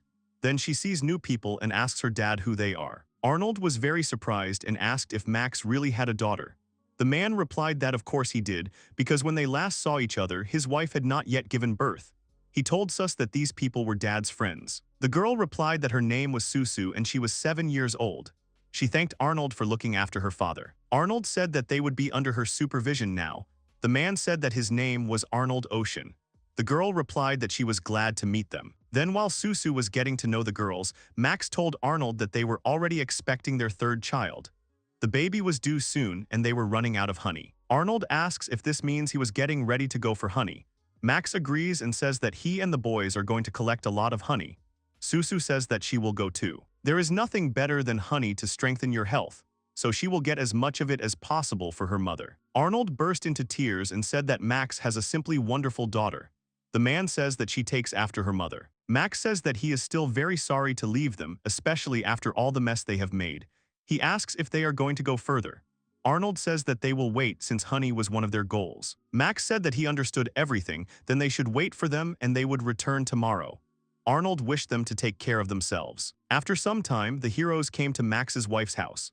Arnold said that he still did not understand how Max managed to marry such a beauty. The girl said that everything was not quite so, and if Arnold praised her, then she might succumb to temptation. Then Muir asked the girl if she could touch her tummy. Vi wanted to too. The woman allowed them to do so. Arnold watched all this and said that mothers are just amazing. Hiiro watched all this and said that he would go get some fresh air. Arnold agreed. Hiiro goes outside and sees children running around. Suddenly, one of the children fell down and started crying because he had a cut on his knee. Then his mother ran to him and said that everything was fine and she was already here. The girl took her baby in her arms and began to calm him down. Hiiro thought about his mother and remembered the moment when they were driving in the car. And if at that time he had the magic that he has now, then the terrible tragedy from his past would not have happened. He continued to sit on the tree stump and think about his past. Deep night came and Hiiro came to his senses and tried to understand what he was thinking about, because so much time had already passed. After some time, he turned to Max's wife and asked if he could read their books. The girl asked again and then agreed and allowed the hero to look at them. Hiiro went to the shelves with books. The woman said that they had some rare books. A long time ago, a fortune teller left books in their village. They were lying on the bookshelf. Hiiro said that he found one of them. He took a book called The Adventures of Tinkle Wickle. The young man went out of the house and took a chair with him. He read that the book was written by the Marquis of Bluenate. It was one of the so-called heroic stories. He sat down on a chair and decided to look through this book carefully. The plot in it was simply banal. When the world was full of wars, sorrow, and suffering, one young man and his like-minded friends entered the battle. Winning one battle after another, he became known as a hero, but with fame came envy. The king of his own kingdom falsely accused the hero of attempting to murder the princess and executed him. With the hero gone, the world once again plunged into conflict and war. Becoming a disembodied spirit, the hero sought a way to resurrect himself to fulfill his duty and make this world safe again. When the hero was looking for a way to resurrect, he came across some magic. This magic could change the world as he pleased. However, after losing his physical body, he could not use it. The hero decided to wait until someone came along who could revive him. When that day came, he would use his newly acquired magic to bring peace to the world again. First, he will destroy all the existing countries mired in sins. After that, he will go to travel in the new world. His name is Ting Vilkel. Hiiro said that who would want to become a hero, he would most likely refuse. Suddenly, Muir ran to the young man and started calling him. Hiiro called the girl Shorty and asked what happened because he was busy now. The girl shouted that a big trouble had happened and he needed to go after her quickly. Max and those who had left with him did not return. Only Susu returned to the village. After some time, Hiiro and Muir come to the others. People gathered in a small group and discussed something. Arnold called Hiiro, and the young man asked if old Bjorn and his comrades had really been attacked by monsters. Arnold confirmed this and said that the one that appeared was apparently not a simple one. Hiiro asked if Arnold was talking about a monster now. Susu said that according to Dad it was definitely a unique monster. Hiiro thought that he remembered that artist talking about something similar. He understood the gist of it. Asks him what kind of unique monster this is. Arnold tells the boy that he can consider them monsters more dangerous than S-rank. Hiiro thinks that S-rank was the same as that antenna girl. Arnold continued and added that in addition, unique monsters may have specific abilities or problematic characteristics. Usually, their destruction is carried out by groups of adventurers of S rank or higher. The old man then turns to Susu and asks the girl if the monster had the appearance of a spider and if its body was by any chance red. The girl awkwardly agrees. The man becomes serious and says that he understands everything and is now completely sure that this monster was a red spider. Everyone became very tense. The man continued and said that the unique monster could appear anywhere, but for it to appear in the honey gorge and especially next to the beehive was very strange. Hiiro asked if they really just needed to save them. There was an awkward pause. Arnold said that the boy doesn't understand because he has never fought a unique monster. They are very dangerous. He has already said, but he will repeat it again, that only a group of adventurers of S rank and above will be able to fight him. Besides, if the young man looks around, he will see only weak Bjorns. They are all D rank at best. The strongest ones have gone for the honey, and only old people, women, and children remain in the village. And Arnold's rank is only C, and his level is 37. There is no way to defeat this monster. Hiiro replies that this does not look like a man. Arnold asks what the boy means.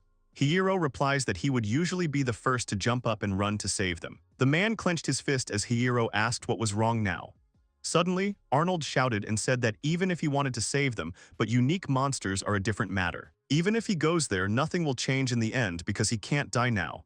At that moment, Muir called her uncle. Then Max's pregnant wife came out of the house. The woman asked what had happened to everyone. Susu saw her mother and called her. The woman was surprised that Susu had returned. The girl rushed to her mother, but the woman did not understand what had happened to her.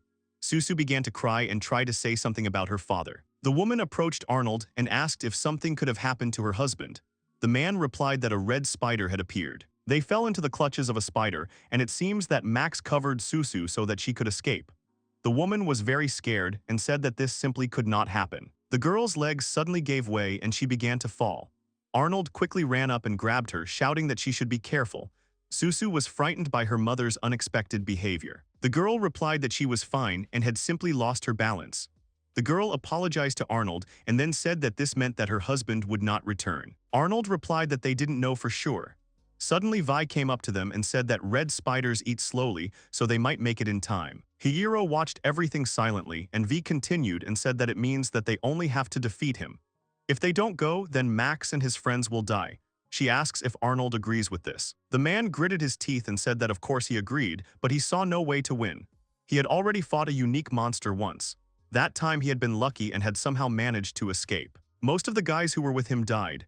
That's why he can't make up his mind, although he has become stronger since then, but he still can't die yet. Muir looked down sadly. She squeezed her skirt and asked her uncle for forgiveness because it was her fault. The man knelt down and said that it was not so. It was all his stubbornness that was to blame. Raising her to be a beautiful girl was the man's goal, and he also had to fulfill the promise he had made to the girl's father.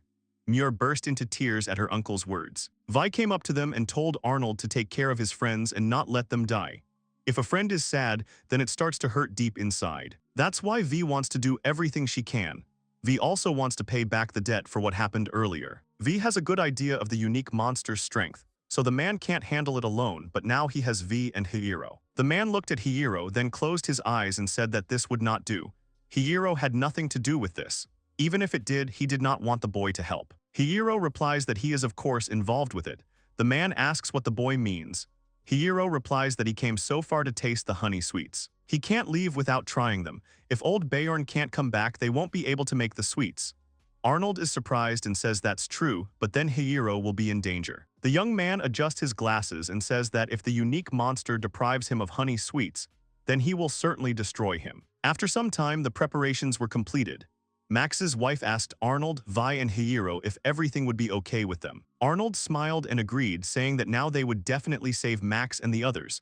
The girl shouldn't worry, because he wouldn't let this child grow up without a father. Max's wife burst into tears. The women bowed, and Max's wife thanked Arnold's group and asked them to save her husband and everyone else. Then the girl turned to Susu and told the girl that she was just showing them the way, so she should be careful. The girl replied that she understood. Arnold turned to Muir and said that he was leaving this place to the girl. She agreed and asked in her thoughts that they all return safely. After some time, the group comes to the Honey Gorge. Arnold says that right in front of them, around the bend, there will probably be a monster. Vi agreed and said that he is here and she feels it. Hiiro says that he will go and check and everyone else should stay here. Vi asks if the boy is sure about this. He agrees and uses the concealment skill, which causes the symbol on his hand to light up. He comes around the bend and sees a huge spider web, as well as the old bear Max, who was unconscious and wrapped in a cocoon. Then, looking at the full picture, Hiiro saw a huge web on which all the other villagers were hanging. Hiiro realized that they were still alive, but what should he do now? He thinks that maybe he should try to free them all from the web. He reaches for his sword but suddenly feels something. Behind the young man was a huge red spider. He hid behind a rock and thought that this spider had a strong bloodthirstiness. He now understood what a unique monster was. The red spider made a terrible cracking sound. Hiiro looked at his symbol on his hand and thought that if he had not used the word hide, he would already be dead.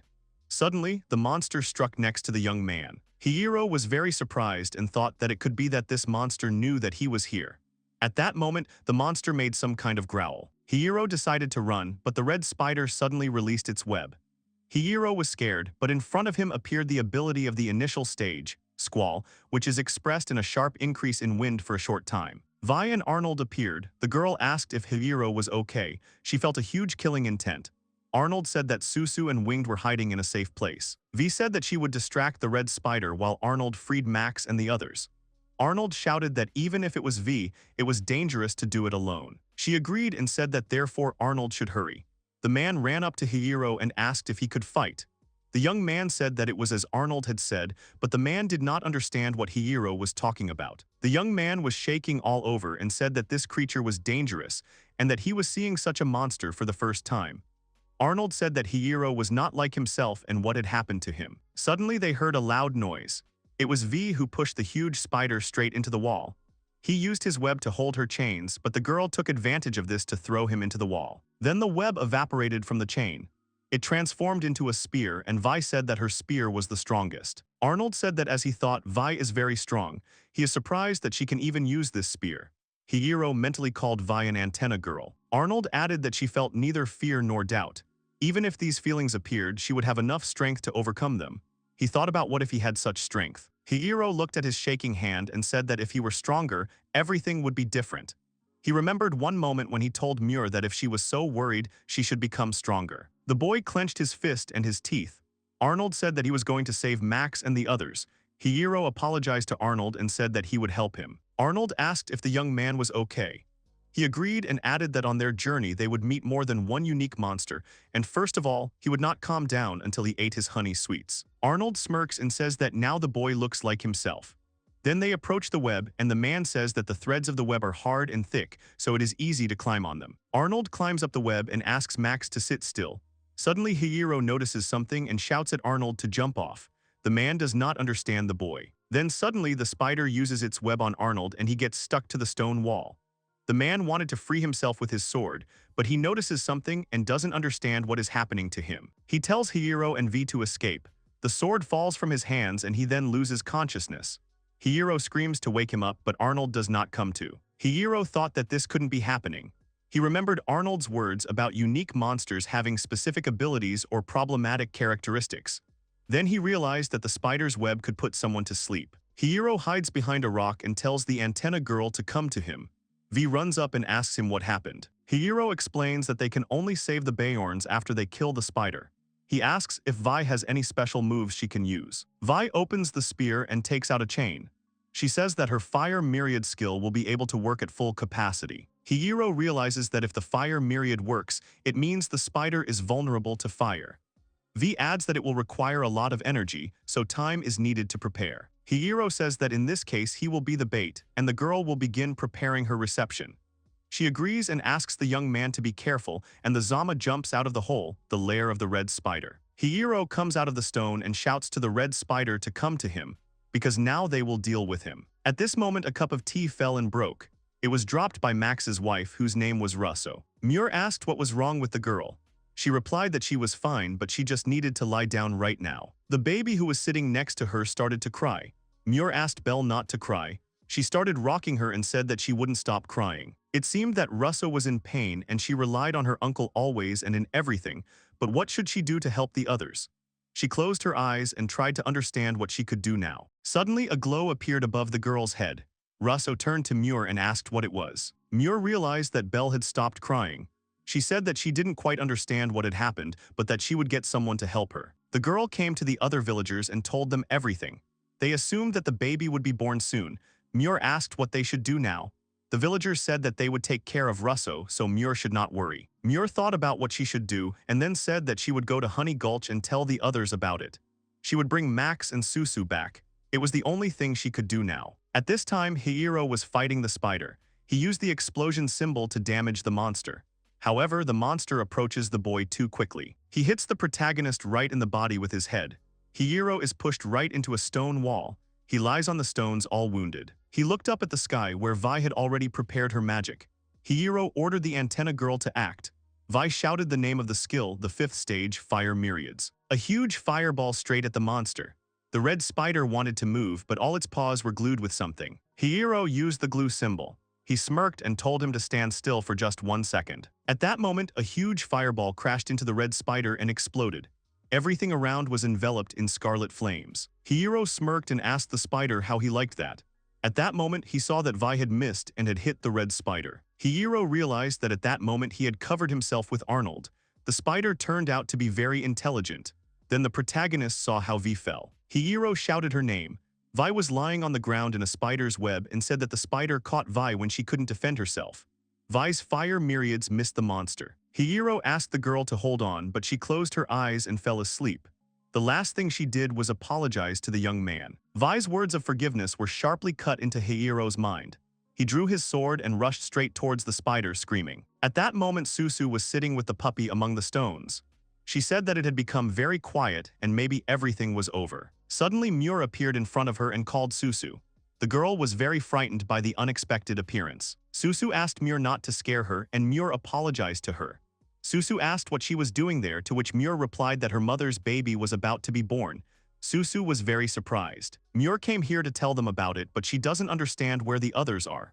Susu said that it was very noisy there recently, but now everything is quiet. Muir replied that she would see what was going on there, and Susu took her hand and said that she would also go with her. The girl looked out from behind the corner and saw a huge spider, as well as all the others hanging on the web. At that moment, Hiro was wondering where he was. He fought with the red spider and lost. The young man tries to understand whether he died or was simply put to sleep by his web, although it does not matter to him because for him this is the end. He knows that there is nothing to regret. Then he thought about someone calling him. He understood what was wrong with him because he remembered that voice, and he also remembered that she told him to live his life with dignity. It was his mother. The boy suddenly opens his eyes, and then something happens and he is freed from the web. Some strange golden light surrounded Hiro's body. He was very serious as he looked at his enemy. Muir and Susu looked at what was happening. Susu asked if it was really Hiro. Muir answered in the affirmative and said that it was the first time she saw Hiro like this. There is something about its appearance that allows one to feel warmth and a sense of security. The spider rushed at the young man, but he used fire magic and melted the monster's web. The spider then suddenly used its fast speed and appeared right behind Hiro. But the youth used a skill and threw the monster straight into the wall. Muir and Susu were surprised and shouted that it was very cool.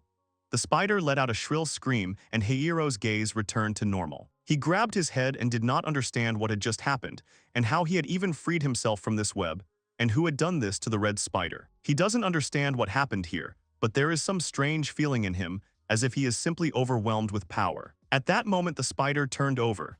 The young man realized that he could do it and could defeat the monster. He uses magic missiles and launches them straight at the spider. The young man then made a dash and said that the spider was certainly an excellent opponent for him. A low-level adventurer would not be able to withstand an S-rank monster.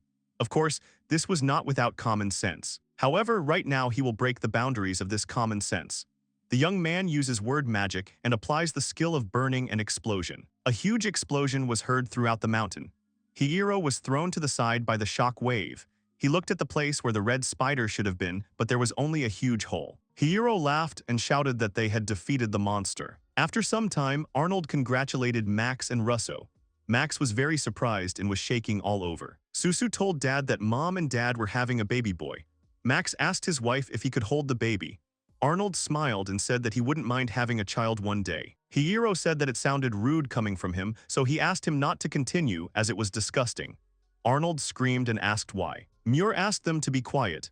At that moment, Russo and Max thanked them for everything. Max didn't even know how to thank them. Arnold asked them not to worry, because in fact he hadn't done anything. Hiro at that moment said that he absolutely had, because Arnold had been caught very quickly and he could have supported him at least a little. Arnold said that everything was fine and then he thanked Vi. She and Hiro defeated that monster. The man asks if he really thinks so. Vi said that she lost and Hiro defeated him alone. Arnold asked if Vi was serious since his rank was lower than his own, and he managed without Vi. Muir told her uncle that this was indeed the case. She and Susu saw Hiro fight this monster.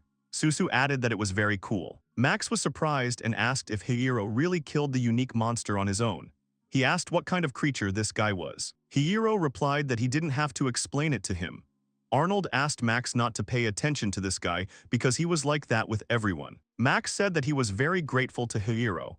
The young man adjusted his glasses and said that it was nothing. He did it only to eat honey sweets. Max was surprised that the young man would risk his life for something like that. He called the young man very strange. Hiro answered whether Max really thought so. He thought it was a very worthy cause. Max says that in that case he should get ready. The villagers are going to have a party in honor of the new baby. They will put out the best honey delicacies they have. Muir looked at the baby and said that he was very cute. Russo thanked the girl and said that thanks to her, her child was born without complications. Muir smiled and said hello to the baby. The next night the celebration began. The girls performed beautiful dances, and the guests of honor sat at their rich table. Max told Hiiro that to his right they had honey cookies, honey stew, triple honey cake, and cooking syrup.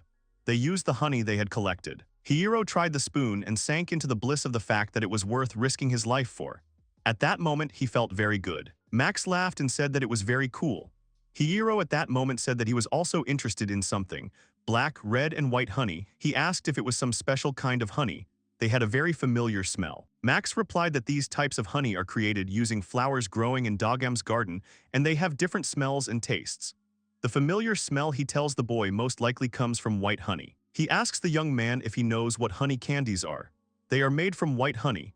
The young man asks if the man is talking about the candies that restore mana. Then Muir interrupts him and asks him to look in that direction. Susu was dancing there in the leading role. The girl was very beautifully dressed. Max looked at his daughter and said that she had inherited her mother's talent. Russo was the best dancer in the entire village. Arnold said she was beautiful, and there were a lot of beautiful ladies there too. It was a real treat for the eyes. Muir narrowed her eyes and looked at her uncle. Then the girl turned to Hiiro and said that she wanted to know something from him. The young man asked what exactly the girl wanted to find out from him. She asked if the young man could now create golden fire. He asked what she was talking about. The girl agreed and said that perhaps she had not seen it then. Its flame was not blue as before, but golden. The young man continued to remain silent and look at the girl. They were interrupted by Susu, who asked Hiiro what he would say about her dance. The young man at first did not understand what exactly the girl wanted from him. She said that she meant her dance, and then asked if it was good. The young man realized that the girl was talking about her dance, that for her age he thought she had done very well. Susu was pleased with the young man's praise. She shouted to her dad that Hiiro had praised her. The young man continued to eat the honey sweets, and then noticed that Muir was looking at him and asked what was wrong. The girl pouted, turned away, and said that it was nothing. Hiiro was silent and did not understand what he had said wrong. In the morning, when Hiiro's group's equipment was fully prepared, they set off on their further journey. Arnold thanked Max for giving them his windriders. The man said it was the least he could do for them. He smiled and told them to stop by sometimes. Muir then asked his uncle if he was ready for the trip. The man agreed and then took honey out of his bag and said that he had brought this jar. Then Susu called Hiiro and asked him to put his ear to her. The young man bent down and the girl kissed him on the cheek. Everyone was very surprised, and Arnold and Max even more so. The boy pulled away and then asked what that was all about. Susu turned around and said that it was a reward for the boy. She said goodbye to Hiiro, who was glowing with a golden light. The young man did not understand what Susu meant when she spoke of a golden shower. After some time, they set off on their journey. Max was indignant and told Hiiro that he would not receive his daughter. During the journey, Arnold shouted at Hiiro about why he always got the best. The young man was surprised and asked if the man was really saying that he would like to receive something like that from a little girl. He said that it was too much. Arnold screamed that he didn't want it at all. V was watching them. Hiiro noticed her attentive gaze and asked if the antenna girl wanted to say something. She asked if Vi could do the same thing that Susu did. Muir and Arnold screamed that it was very impudent. Hiiro said that she could kiss Arnold if she wanted. He was sure that he would cry with happiness. Arnold was outraged. Arnold shouted that he repeats as many times as necessary and says that he is normal. He was very impressed by the dancers last night because they are very attractive. However, Hiiro ignored him. Muir called her uncle again, and he realized that he had misspoke. The man began to tell Muir that she had misunderstood. Hiiro at that moment thought that he did not remember anything of what happened, but he felt that he was enveloped in something very warm. He also used 2 symbols for one spell. How could he use 2 symbols if he had never done it before? Of course, he raised his level significantly after defeating that monster, but he did not receive new magical abilities. He tried to write 2 symbols like then, but he could not. It turns out that what happened then was just an accident. When he lost consciousness, the only ones who could see anything were those 2. He remembers Muir and Susu's words about calling Hiiro golden fire and light. He thinks about the golden light and what they saw. He turns to Muir, calling her shorty, and tells her to sit behind him. Muir asks why he is being gentle. The boy replies that he just needs to talk to her about something. He again calls the girl shorty and asks about what the girl said about him creating golden fire. The girl agrees. He asks if the girl saw him being cornered by that unique monster. He wants the girl to tell him what she saw. Muir tells the boy everything. Hiiro says that means he was engulfed in golden flames. Muir asks if the boy really doesn't remember. He thanks her for telling him. Muir is embarrassed and then shouts that she thought the boy was really cool that time. Hiiro flicks the girl on the forehead and says that she talks too much. V looks at them and thinks that he also wants Hiiro to flick her on the forehead. Hiiro was thinking about the golden flames at that moment. It probably had nothing to do with fire, but it was also different from his usual magic, where the spell symbols glowed blue. Besides, there's a lot he doesn't know about his word magic. He looks at the status window where he saw the broken description text. This magic might be more mysterious than he thought. Perhaps one day, when he unravels all the secrets of his magic, he will be able to understand what Muir saw that day. This world is huge. It is endowed with many people and filled with many secrets. He will make every effort to survive in this world. He refuses to die regretting anything, and one day he will unravel all these secrets. Arnold runs up to them and says that if Hiiro is done talking to Muir, he should bring her back. Hiiro agrees and tells the man not to get so close to him. Muir moved to Arnold and thought that one day she wanted to scream like Hiiro did when he defeated the Red Spider. He fought desperately despite his fear, pain, grief, and sadness. That's why he screamed like that back then. The girl admits that she is weak, so now she can't scream like Hiiro did. She wants to fight together with Hiiro and her uncle. If she can fight and rejoice in victories together with them, then she will do something very important. The girl thought about it and grabbed Arnold by his clothes. The man noticed this and was very happy. Muir thought that Susu had strong self-control. She must become stronger in both body and spirit. By becoming stronger in spirit, she thinks that she will be able to get closer to Hiiro. Muir asked her uncle where they were going. Arnold asked that he hadn't told the girl that they were going to Paisian, the kingdom of the Beastmen. Hiiro asked if it was really a great kingdom in the Beastmen's territory. He had wanted to go there for a long time. Arnold then asked Vi if she wanted to go there. The girl agreed. Arnold says that they will then boldly head to Paisian. He asks the Wind Rider to increase speed.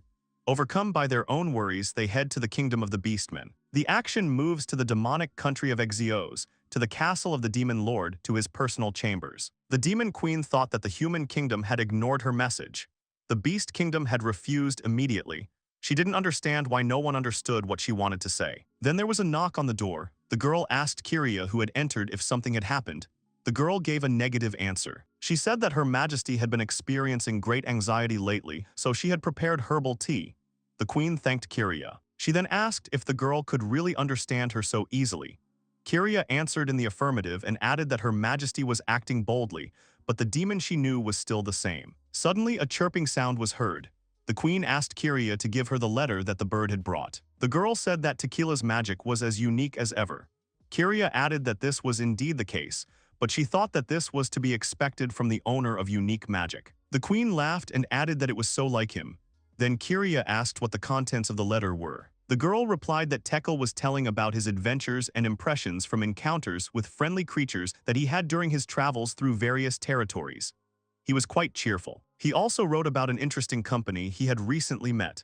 Kiria asked what the girl meant by an interesting company. The queen says that Tekel is talking about a company consisting of a man, 2 beastmen, and a half-breed. If this is true, then it seems very strange. The queen frowned and said that she thought the humans were still as unpredictable as ever. Now Tekel has begun gathering data in the beastmen's territory.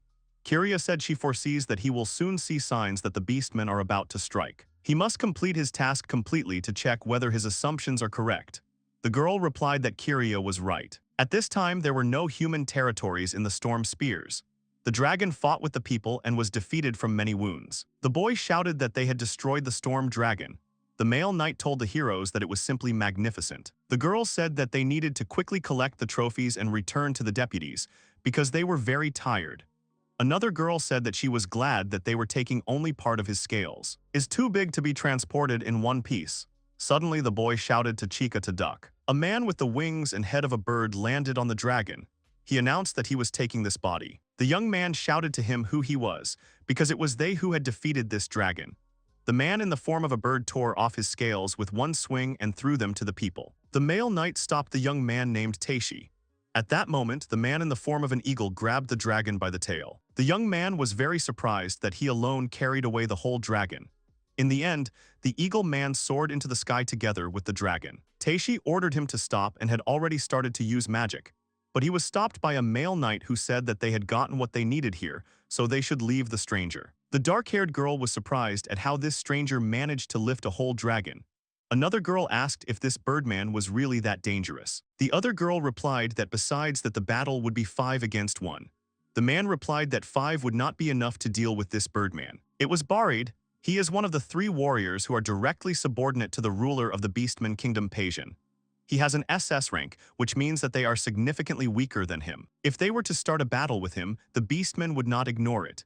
The boys asked why a high-level warrior like him would appear here and steal this dragon from them. The man replied that they were preparing for a war that would soon begin. The young man asked him to wait and said that if the war had already begun, then he could simply attack them, but why didn't he do it? The girl said that this did not explain why he took the corpse of this monster.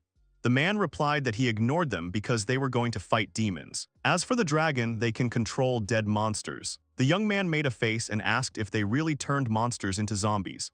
The man said that they did, but for a certain time, and besides, they could only use fresh corpses. The fact that they are gathering monsters means that they are going to fight demons. She asked about the people being observers. He agreed and added that if they were aggressive, they could be attacked by everyone at once. In addition, the hero's abilities are currently only about half developed. They should not interfere with events that will definitely lead to their death. However, they will undoubtedly be able to acquire unimaginable power. From now on, some must devote themselves entirely to improving their abilities. The heroes agree. They head back. The man is the last one to go, thinking that it seems too late to keep the world from falling into the abyss of chaos. The action moves to the kingdom of the Beastmen Peijin, namely to the Tree of the King. The little Beastman ran and called for his father. The man said that the girl should call him father or Lord Father. He turned to Kuklair and asked how many times he should repeat this. The man's name was Leovold, and he was the king of the Beastman Kingdom. The girl's name was Kuklair, and she was the princess of the Beastman Kingdom. Kuklair told her father to forget about it because she wanted him to listen to her. She asks why she can't fight alongside a man. Leovold sighs and says that the girl is too inexperienced and hasn't mastered her own submission technique yet. He said that this war would be very cruel and death would be everywhere. He did not intend to lose, but they had to save a lot of royal blood. The girl said that was why he was only taking her brothers. She can't agree with that. Even if she's gone, there's still Mimir and she's good enough. Leovold asks what Kukler is talking about since Mimir is still a 9-year-old girl. Yes, Mimir is of royal blood, but she is now trying to solve a difficult problem. Kukler says that it is, but she is terribly clever. She is a more suitable candidate than she. The man says that she will soon be 18, and she worries about the kingdom even more than Leovold himself. He turns around and says that he's not seriously planning on dying. He's going to settle their score and deal with the humans and demons, and then they'll rule the entire territory. Kuklair is the daughter of the Beast King. Even though she is inexperienced now, Leovold believes that she will become the strongest beast. That is why, while he is away, the kingdom remains in her care. The girl looked at her father leaving and thought that if only she were stronger. After a while, Leovold opened the doors and told everyone that the time had finally come. They had been patient for too long. The demons were running rampant on their territory without any fear. The humans generally treat them as prisoners. A huge number of their fellows suffer horribly from their actions. However, now they have acquired great strength, domination technique, and their sharp fangs. They will tear to shreds and show that it is the Beastman who deserves to stand at the top of the world order. Leovold turned to Legolas and asked if he had sent the declaration of war.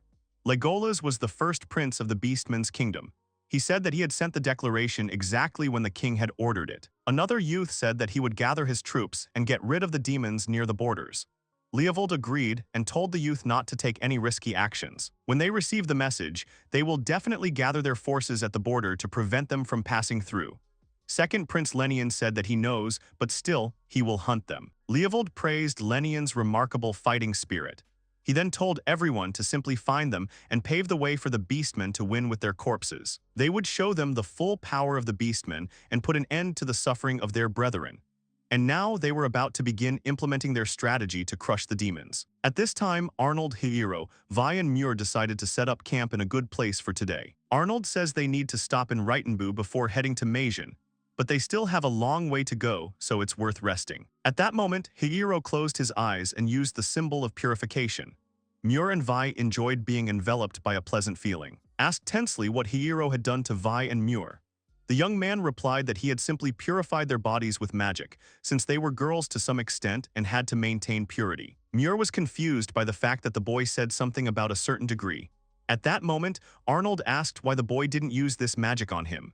Hiiro replied that he refused to do so. Arnold screamed and asked why the boy refused. Hiiro replied that it was because his whole being was soaked with dirt.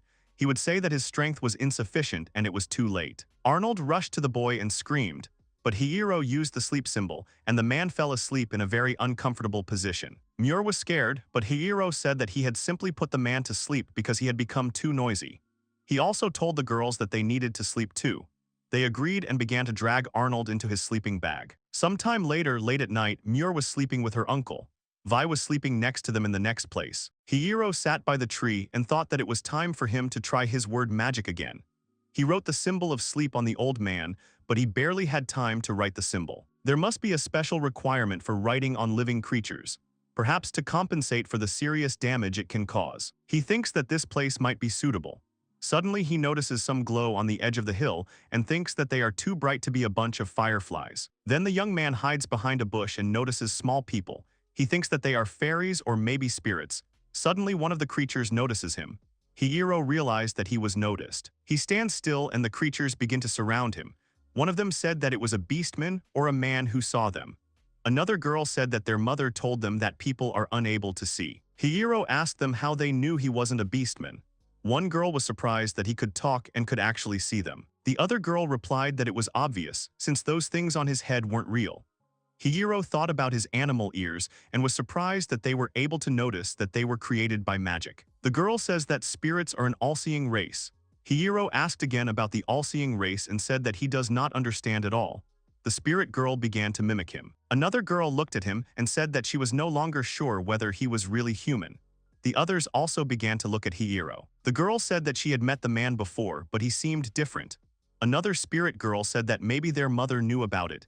Hiiro doesn't understand what they are talking about. Spirit girl tells the boy to follow them. She uses magic and creates a portal. Hiiro asks them what it is.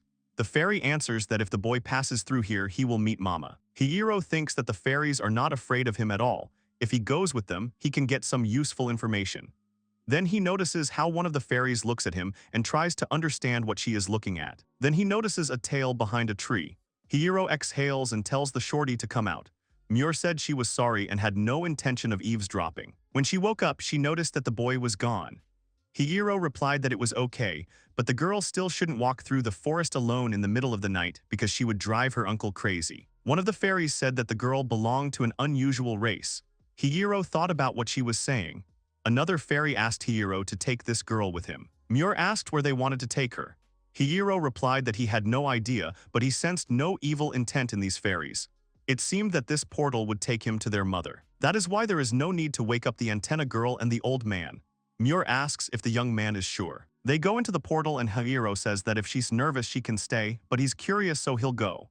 Muir says she'll go too. They enter the portal and are enveloped in a bright light. They are very impressed by what they see. A huge number of fairies and their settlement. The fairies immediately noticed how Hiiro and Muir came to them. The girl was glad to see a large number of fairies. One of them called Hiiro to go towards the tower. They approached the tower and a voice was heard welcoming the traveler to the fairy garden. The fairy queen appeared and asked if Hiiro was an alien. Muir looked at Hiiro and asked again about the alien, but the young man remained silent. Hiiro thanked the fairy queen for inviting him here, although he didn't care about their complete lack of caution. The fairy queen said that the fairy Orn had excellent intuition and that she had not invited any villains. The girl laughed. Then the fairy turned to his mother and asked if Hiiro was human. The fairy queen replied that he was not human. He was an alien, meaning that the boy belonged to a world different from Edia. The fairies began to circle around the young man and shout that he was an alien, and Orn jumped on his head and began to tug at his hair. The queen told Orn not to forget about respect for their guests. The woman said that she was the leader of the fairies, that is, the queen of the fairies, and her name was Ninyaho. She asked if the young man would be so kind as to tell her his name. Hiiro says his name is Arnold Ocean. Muir shuddered. The queen laughed and called the youth a mischievous boy. She warned him that he would not be able to deceive her. Hiiro realized that this was definitely an all-seeing race. He then said that his name was Hiiro Okamura. Muir shouted that her name was Muir Castria. The woman said that she was very pleased to meet them and that it must be fate that they were able to meet like this. She asks them to make themselves at home and follow her. After some time, they came to her castle. The girl said that these dishes are called vania, the food that the fairies created especially, and the drink in their cups is called murnum. She asked them to enjoy the treats. Hiiro thought that they might be poisoned, so he decided to use magic under the table. But the girl told the boy not to worry, since there was no poison in their drinks. Hiiro replied that they were very far from familiar places, so caution would not hurt. The queen replied that they could be as careful as they wished. She said that the boy could use his word magic if he felt it necessary. Hiiro was surprised. The woman replied that she was the leader of an all-seeing race, so she could see everything that her gaze fell on, even statuses that most people were unable to see. Hiiro thought that she wouldn't be able to know about his word magic just by intuition, so it must be true that they were an all-seeing race. He thought that spirits had nothing to do with the state of affairs in the world. Even if she knew that he came from another world, it was unlikely that she would gain anything by creating a problem for him. In any case, she got her way. The girl smiled, and Hiiro suddenly realized that the peel of the delicacies was sour like a lemon, but inside it was sweet like a strawberry. It looked like gum, but after biting into it once, he could no longer stop. Then he looks at Murnum's drink and smells the aroma of peach. He tastes it and thinks it is a fruity flavor that is similar to apple. He says that the food is very good. The girl is happy and says that she must say that people have been behaving inappropriately lately because they have been using summoning magic. Hiiro said that apparently the king sacrificed his own daughters to summon the heroes, so it's just ridiculous. She asked why Hiiro refused to join the rest of the aliens.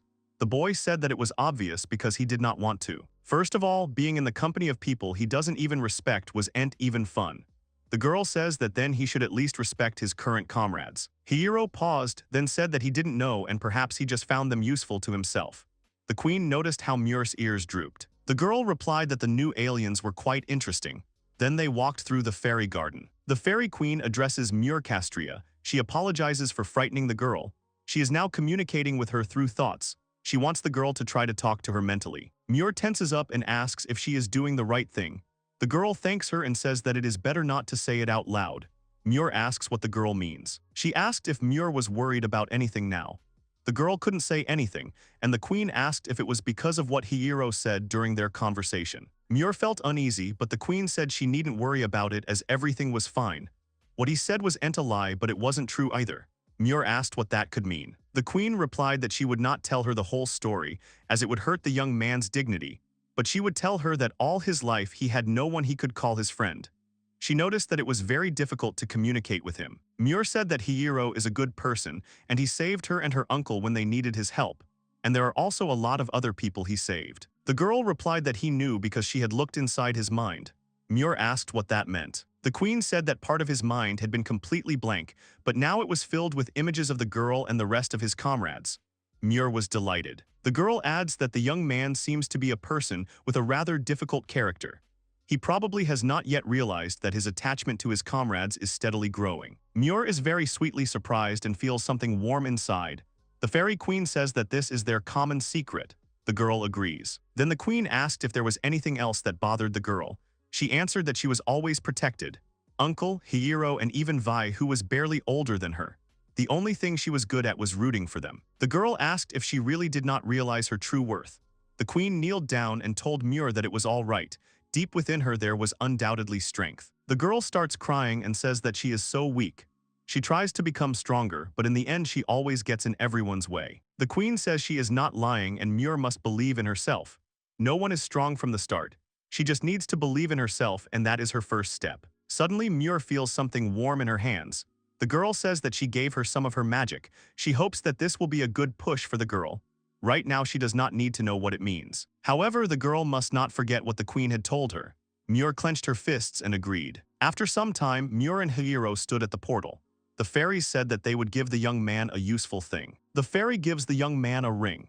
He asks what it is, to which the fairy answers him that it is a fairy ring, which is proof of the fairy's trust. The fairy queen says that Orn must be happy to have met a human for the first time, so she asks the young man to accept him. She herself will give him something else. A shining sphere was hovering on the woman's hand. Suddenly, it was absorbed into Hiiro's body.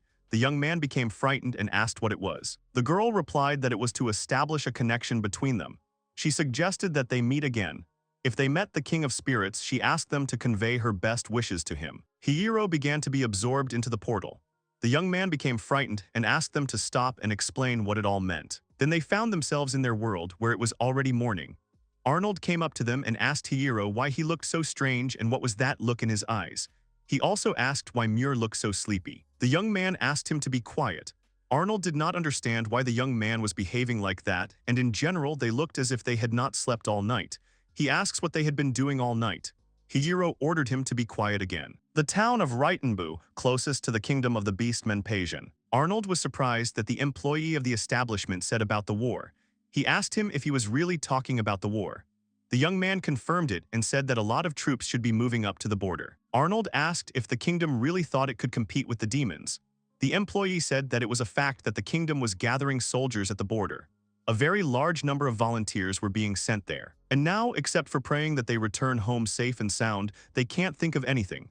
Hiiro asks Arnold what their plan is. Arnold says that war or not, they still need to get to Paisian, as that is his destination. Hiiro agrees and suggests that they find an inn, as he is very hungry. Arnold exhaled and said that he really envied the boy's insensitivity. Hiiro says that he knows that the man has business in Paisian, but what does that have to do with the honey he got in Dogem, since that is exactly what he got the honey for? Arnold says that he really didn't tell Hiiro. In Paisian, he is supposed to meet two people, but one of them he thinks desperately wants honey. Muir says that she would like to meet the person that Arnold wants to see so much. The man says he is glad to hear that, but he is actually dating her for Muir. The girl asks what the man means. He winks at her and tells her to figure it out for herself. Then he says something he completely forgot. He asks if they can go to the guild before going to the inn. He wants to register them as a team. If they registered as a team, everyone would get the same amount of experience points when defeating enemies, and they could also take on high-level quests. He was having so much fun at the festival that he forgot about it. Hiiro said that he didn't mind, and then thought that it had been a while since he checked his guild card. He looks at his card, where it was indicated that he has a B rank. Arnold was very surprised that the young man managed to raise to rank B. Hiiro said that technically he had taken out that red spider by himself. Besides, Arnold was unconscious. The man got angry and apologized to Hiiro. He asks if the boy is really happy to rank up just by using his cheat magic. Hiiro says it can't be helped and then asks what rank the man is. Arnold said he was a C rank. Hiiro asked if that was really true, then said he should hurry up and register a team. He called Arnold Mr. C rank. Arnold got angry. The next day they arrived at the entrance to Gry's cave. Arnold said that this cave was the shortest route to Paisian that one could dream of, but it was not that simple. Hiiro asked what was wrong. Arnold replied that there was a high probability of encountering monsters of rank B and above. The entrance was wide, but inside it was actually very cramped, so they wouldn't be able to take the birds with them. Hiiro asks if there are any other suitable shortcuts. Arnold says that of course there are, but they are all longer and the monsters there are even stronger, so considering all the risks, this route is the most convenient for them. Hiiro replied that he didn't see any problems with this route. If he was so eager to get to Paisian, then they would just have to go through here. C rank should be grateful that he agreed with his plan. Arnold asked the young man to stop and not to give him any more strange titles. He then says that this is where he and the birds part ways. He thanks them for their help and asks them to give Mac and the others his best wishes. Then Hiiro interrupts and asks if the man could do something about the bird, as it was slobbering all over him. The man laughed and said that it certainly liked Hiiro.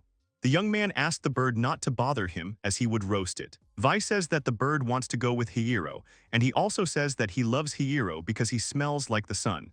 Hiiro did not understand what this smell was at all. However, these birds made their journey pleasant, so he gives them a parting gift and casts a charm on them. All the birds chase the female. Arnold asked what the boy had done to them, and Hiiro replied that he had written something to dispel their fatigue, but it seemed that the effect had been too strong. Then they all go into a dark cave as a team. Arnold says that their steps echo loudly in this cave, and then turns to Muir and asks the girl not to slip. Hiiro, walking along the narrow corridor, thinks that none of the birds could pass through this narrow part of the corridor. Arnold then says that they have passed the narrow part of the cave, but then he says that it seems he was hasty in his statements.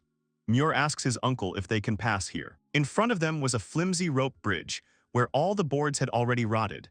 Hiiro said that it would not be a problem if he simply used his word magic and flew across the bridge. Arnold said that it was very cool and he was so excited about the flight.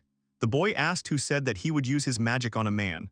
Arnold was surprised. Hiiro thought the problem was that if he wrote the flight symbol on all of them, what would he do if one of them fell? If the effect wore off, he could write flight on it again, but if the others were falling, he would have to write his symbols on them as they fell, which would be very difficult. Based on this, crossing the bridge will be safer. The young man turns to the boys and asks them to get ready to run. Arnold did not understand Hiiro at all. At that moment, the young man applied the symbol of connection and said that it would work. The bridge would only be stable for a minute, so it was necessary to run urgently. Arnold thought that Hiiro was making fun of them. At that moment, Vi ordered Wing to run forward. Arnold handed Muir the torch, then grabbed her and ran across the bridge, screaming. After a while, Arnold was trying to catch his breath on the hard surface. Arnold said that he just wanted to fly and that there was something wrong with him. Hiiro ignored the man and said that they needed to move on. Vi replied that she was fed up with this darkness. Arnold replied that he completely agreed with Vi. Hiiro replied that Arnold had the torch, so he should stand in front of them. He couldn't understand how they could all be so calm. They were all just incredible. Then along the way they encountered various monsters. Hiiro used word magic and made the stone monsters soft. Vi wielded her spear and Arnold a huge sword. Muir looked at her hands. Arnold then says that he finally found a way out. Hiiro sighs and says that he just wants to get to the nearest town and get something to eat. Arnold replies that he would rather take a bath. Suddenly, a rumble was heard from above. Suddenly, a huge stone snake appeared. Hiiro sighed and said that the boss was always waiting at the exit. Arnold said that it was a clay viper, an A-rank monster. The clay viper hissed and rushed straight at Hiiro's group. Hiiro and Arnold jumped up, and Vi ran next to the monster. Arnold swung his sword and used the Wind Fang skill. He hissed and said that the monster regenerates very quickly. Suddenly, the viper's tail pushed the man back and he flew straight onto a sharp rock, behind which there was an abyss. Vi called the man by name and directed the chain towards him. He managed to grab hold and was hanging right over the cliff. He thanked Vi. Hiiro was about to use word magic, but the viper suddenly ran away. The young man said that it runs away as soon as he gets closer. He does not understand how to get it. He shouted at Arnold to get up quickly. The man apologized. At this point, Muir was watching what was happening and saying that if there was anything she could do to help them. Suddenly, Krylatik noticed something and started barking right at the girl. She turned around and asked the puppy what was wrong. Suddenly, the viper grabbed her and squeezed her in its tail. Arnold was very scared for the girl. Hiiro hissed and said that this viper has too high an intelligence level, just like the red spider. Suddenly, the snake released liquid from its mouth. The young man was able to dodge. At that moment, the snake was squeezing Muir with all its might. Hiiro asked Arnold and Vi if any of them could restrict the snake's movements. Arnold said he couldn't because his attacks might hit Muir. Vi said she couldn't either. Muir was shaking and crying at this point. She was wondering why something always happened to her. She looked at her uncle's confused face. Muir thought about how her uncle said that he must raise her to be a beautiful girl. This is his dream, so he will protect her with his life. Hiiro told her to become stronger, and the fairy queen asked her to believe in herself. Suddenly, some kind of glow appeared around the girl. She told herself that she could become stronger. Suddenly, the snake's entire body was covered with a lightning discharge. The viper was unconscious, and Arnold shouted that now was the time. He rushed straight at the snake and shouted at it to give Muir right now. He struck and cut the snake. Muir began to fall as she lost consciousness. The man caught her, but a bolt of lightning struck him. Hiiro rushed to Arnold, who somehow managed to say that he was very glad that the girl was safe. After some time, Hiiro asked Arnold if the shorty really did it. The man answered in the affirmative. He said that she had finally awakened her secret technique. Hiiro said about the secret technique and added that he knew little about it. The man removed the armor on his arm and showed a bracelet on his hand. He said that a researcher had created it to compensate for the beastmen's inability to use magic. When they really want power, this bracelet reveals their hidden abilities.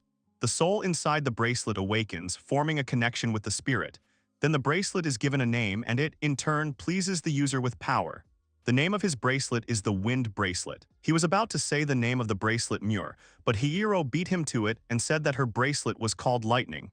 Now he understood what the beastmen used instead of magic. Arnold asked where the young man had gone. Hiiro replied that he had gone to extract materials from the snake.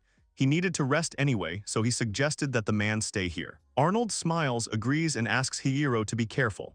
After some time, the young man comes to the cut body of the snake. He thinks that his whole body was burned from such a powerful force. But still, it seems that the snake has a strong resistance to magic. He remembers seeing the Wind Rupture Claw in action, and the fact that he didn't sense any magic in that technique meant that it wasn't magic at all. However, it seems that it absorbs a huge amount of energy. Suddenly, the young man feels someone's presence behind him. He turns and asks who is there. In front of him stood a beastman similar to a huge puma. The man asked who killed this viper. He points at Hiiro and asks if that someone was him. At the end, the man meowed, which puzzled the protagonist a little. The man asked again and meowed again. Hiiro asked if he had any reason to tell him about this. The man was delighted and said that there were no such reasons. To tell the truth, he didn't care who killed the viper. All that mattered now was that it was just a corpse. Hiiro thought about how he was going to take this huge snake corpse. Hiiro said that he would not allow the man to take the materials from this snake. He said that he did not need the materials, so the boy could extract them. Hiiro walked towards the snake and thought that this was some strange guy, and he needed to finish as soon as possible and then get out of here. Suddenly he felt something and threw away the torch. The man pounced on him, releasing his claws, and Hiiro managed to draw his sword. The man laughed and said that the boy had a great reaction, and now he knew that he was the one who killed that monster. Hiiro called the man a crazy cat and asked if he was really looking for a fight. Suddenly the man punched Hiiro in the face. The boy jumped aside and tusked. Hiiro then used the symbol of speed and rushed straight towards the man. He ended up behind him and then used the symbol of lightning, namely paralysis. The man absorbed the magic into his hands. Hiiro didn't understand what just happened, and the man laughed and said that the boy had passed. He must be good enough to become his assistant. Hiiro doesn't understand what this beastman is saying. The man then asks what level the boy is, to which Hiiro immediately replies that he is level 38. He thought that this man was leading him by the nose. After all, he gave information to the enemy, so he was very stupid. At this moment, the man was surprised that the youth was level 38 and so strong. He liked him even more. He says his name is Kuroichi. He then asks the boy's name, but Hiiro says he can't tell. Kuroichi gets scared and asks if it's possible that the boy has amnesia. He says that it is very terrible and he will take him to the doctor. The man asks him to come with him right now. Hiiro says that he was just joking. The man sighed and said that since the young man was joking, he asked him to finally tell his real name. The boy says his name is Taro Tanaka. Kuroichi says that from this day on he will work as his confidant. Hiiro thinks about how the man first calls him assistant and now confidant. Does that mean their position is based on strength alone? In general, he is most likely a soldier and going with him will get him nothing but trouble. Hiiro says that he refuses to submit to someone weaker than him. If he wants to get him so much, he must defeat him first. Kuroichi said that it sounded like fun.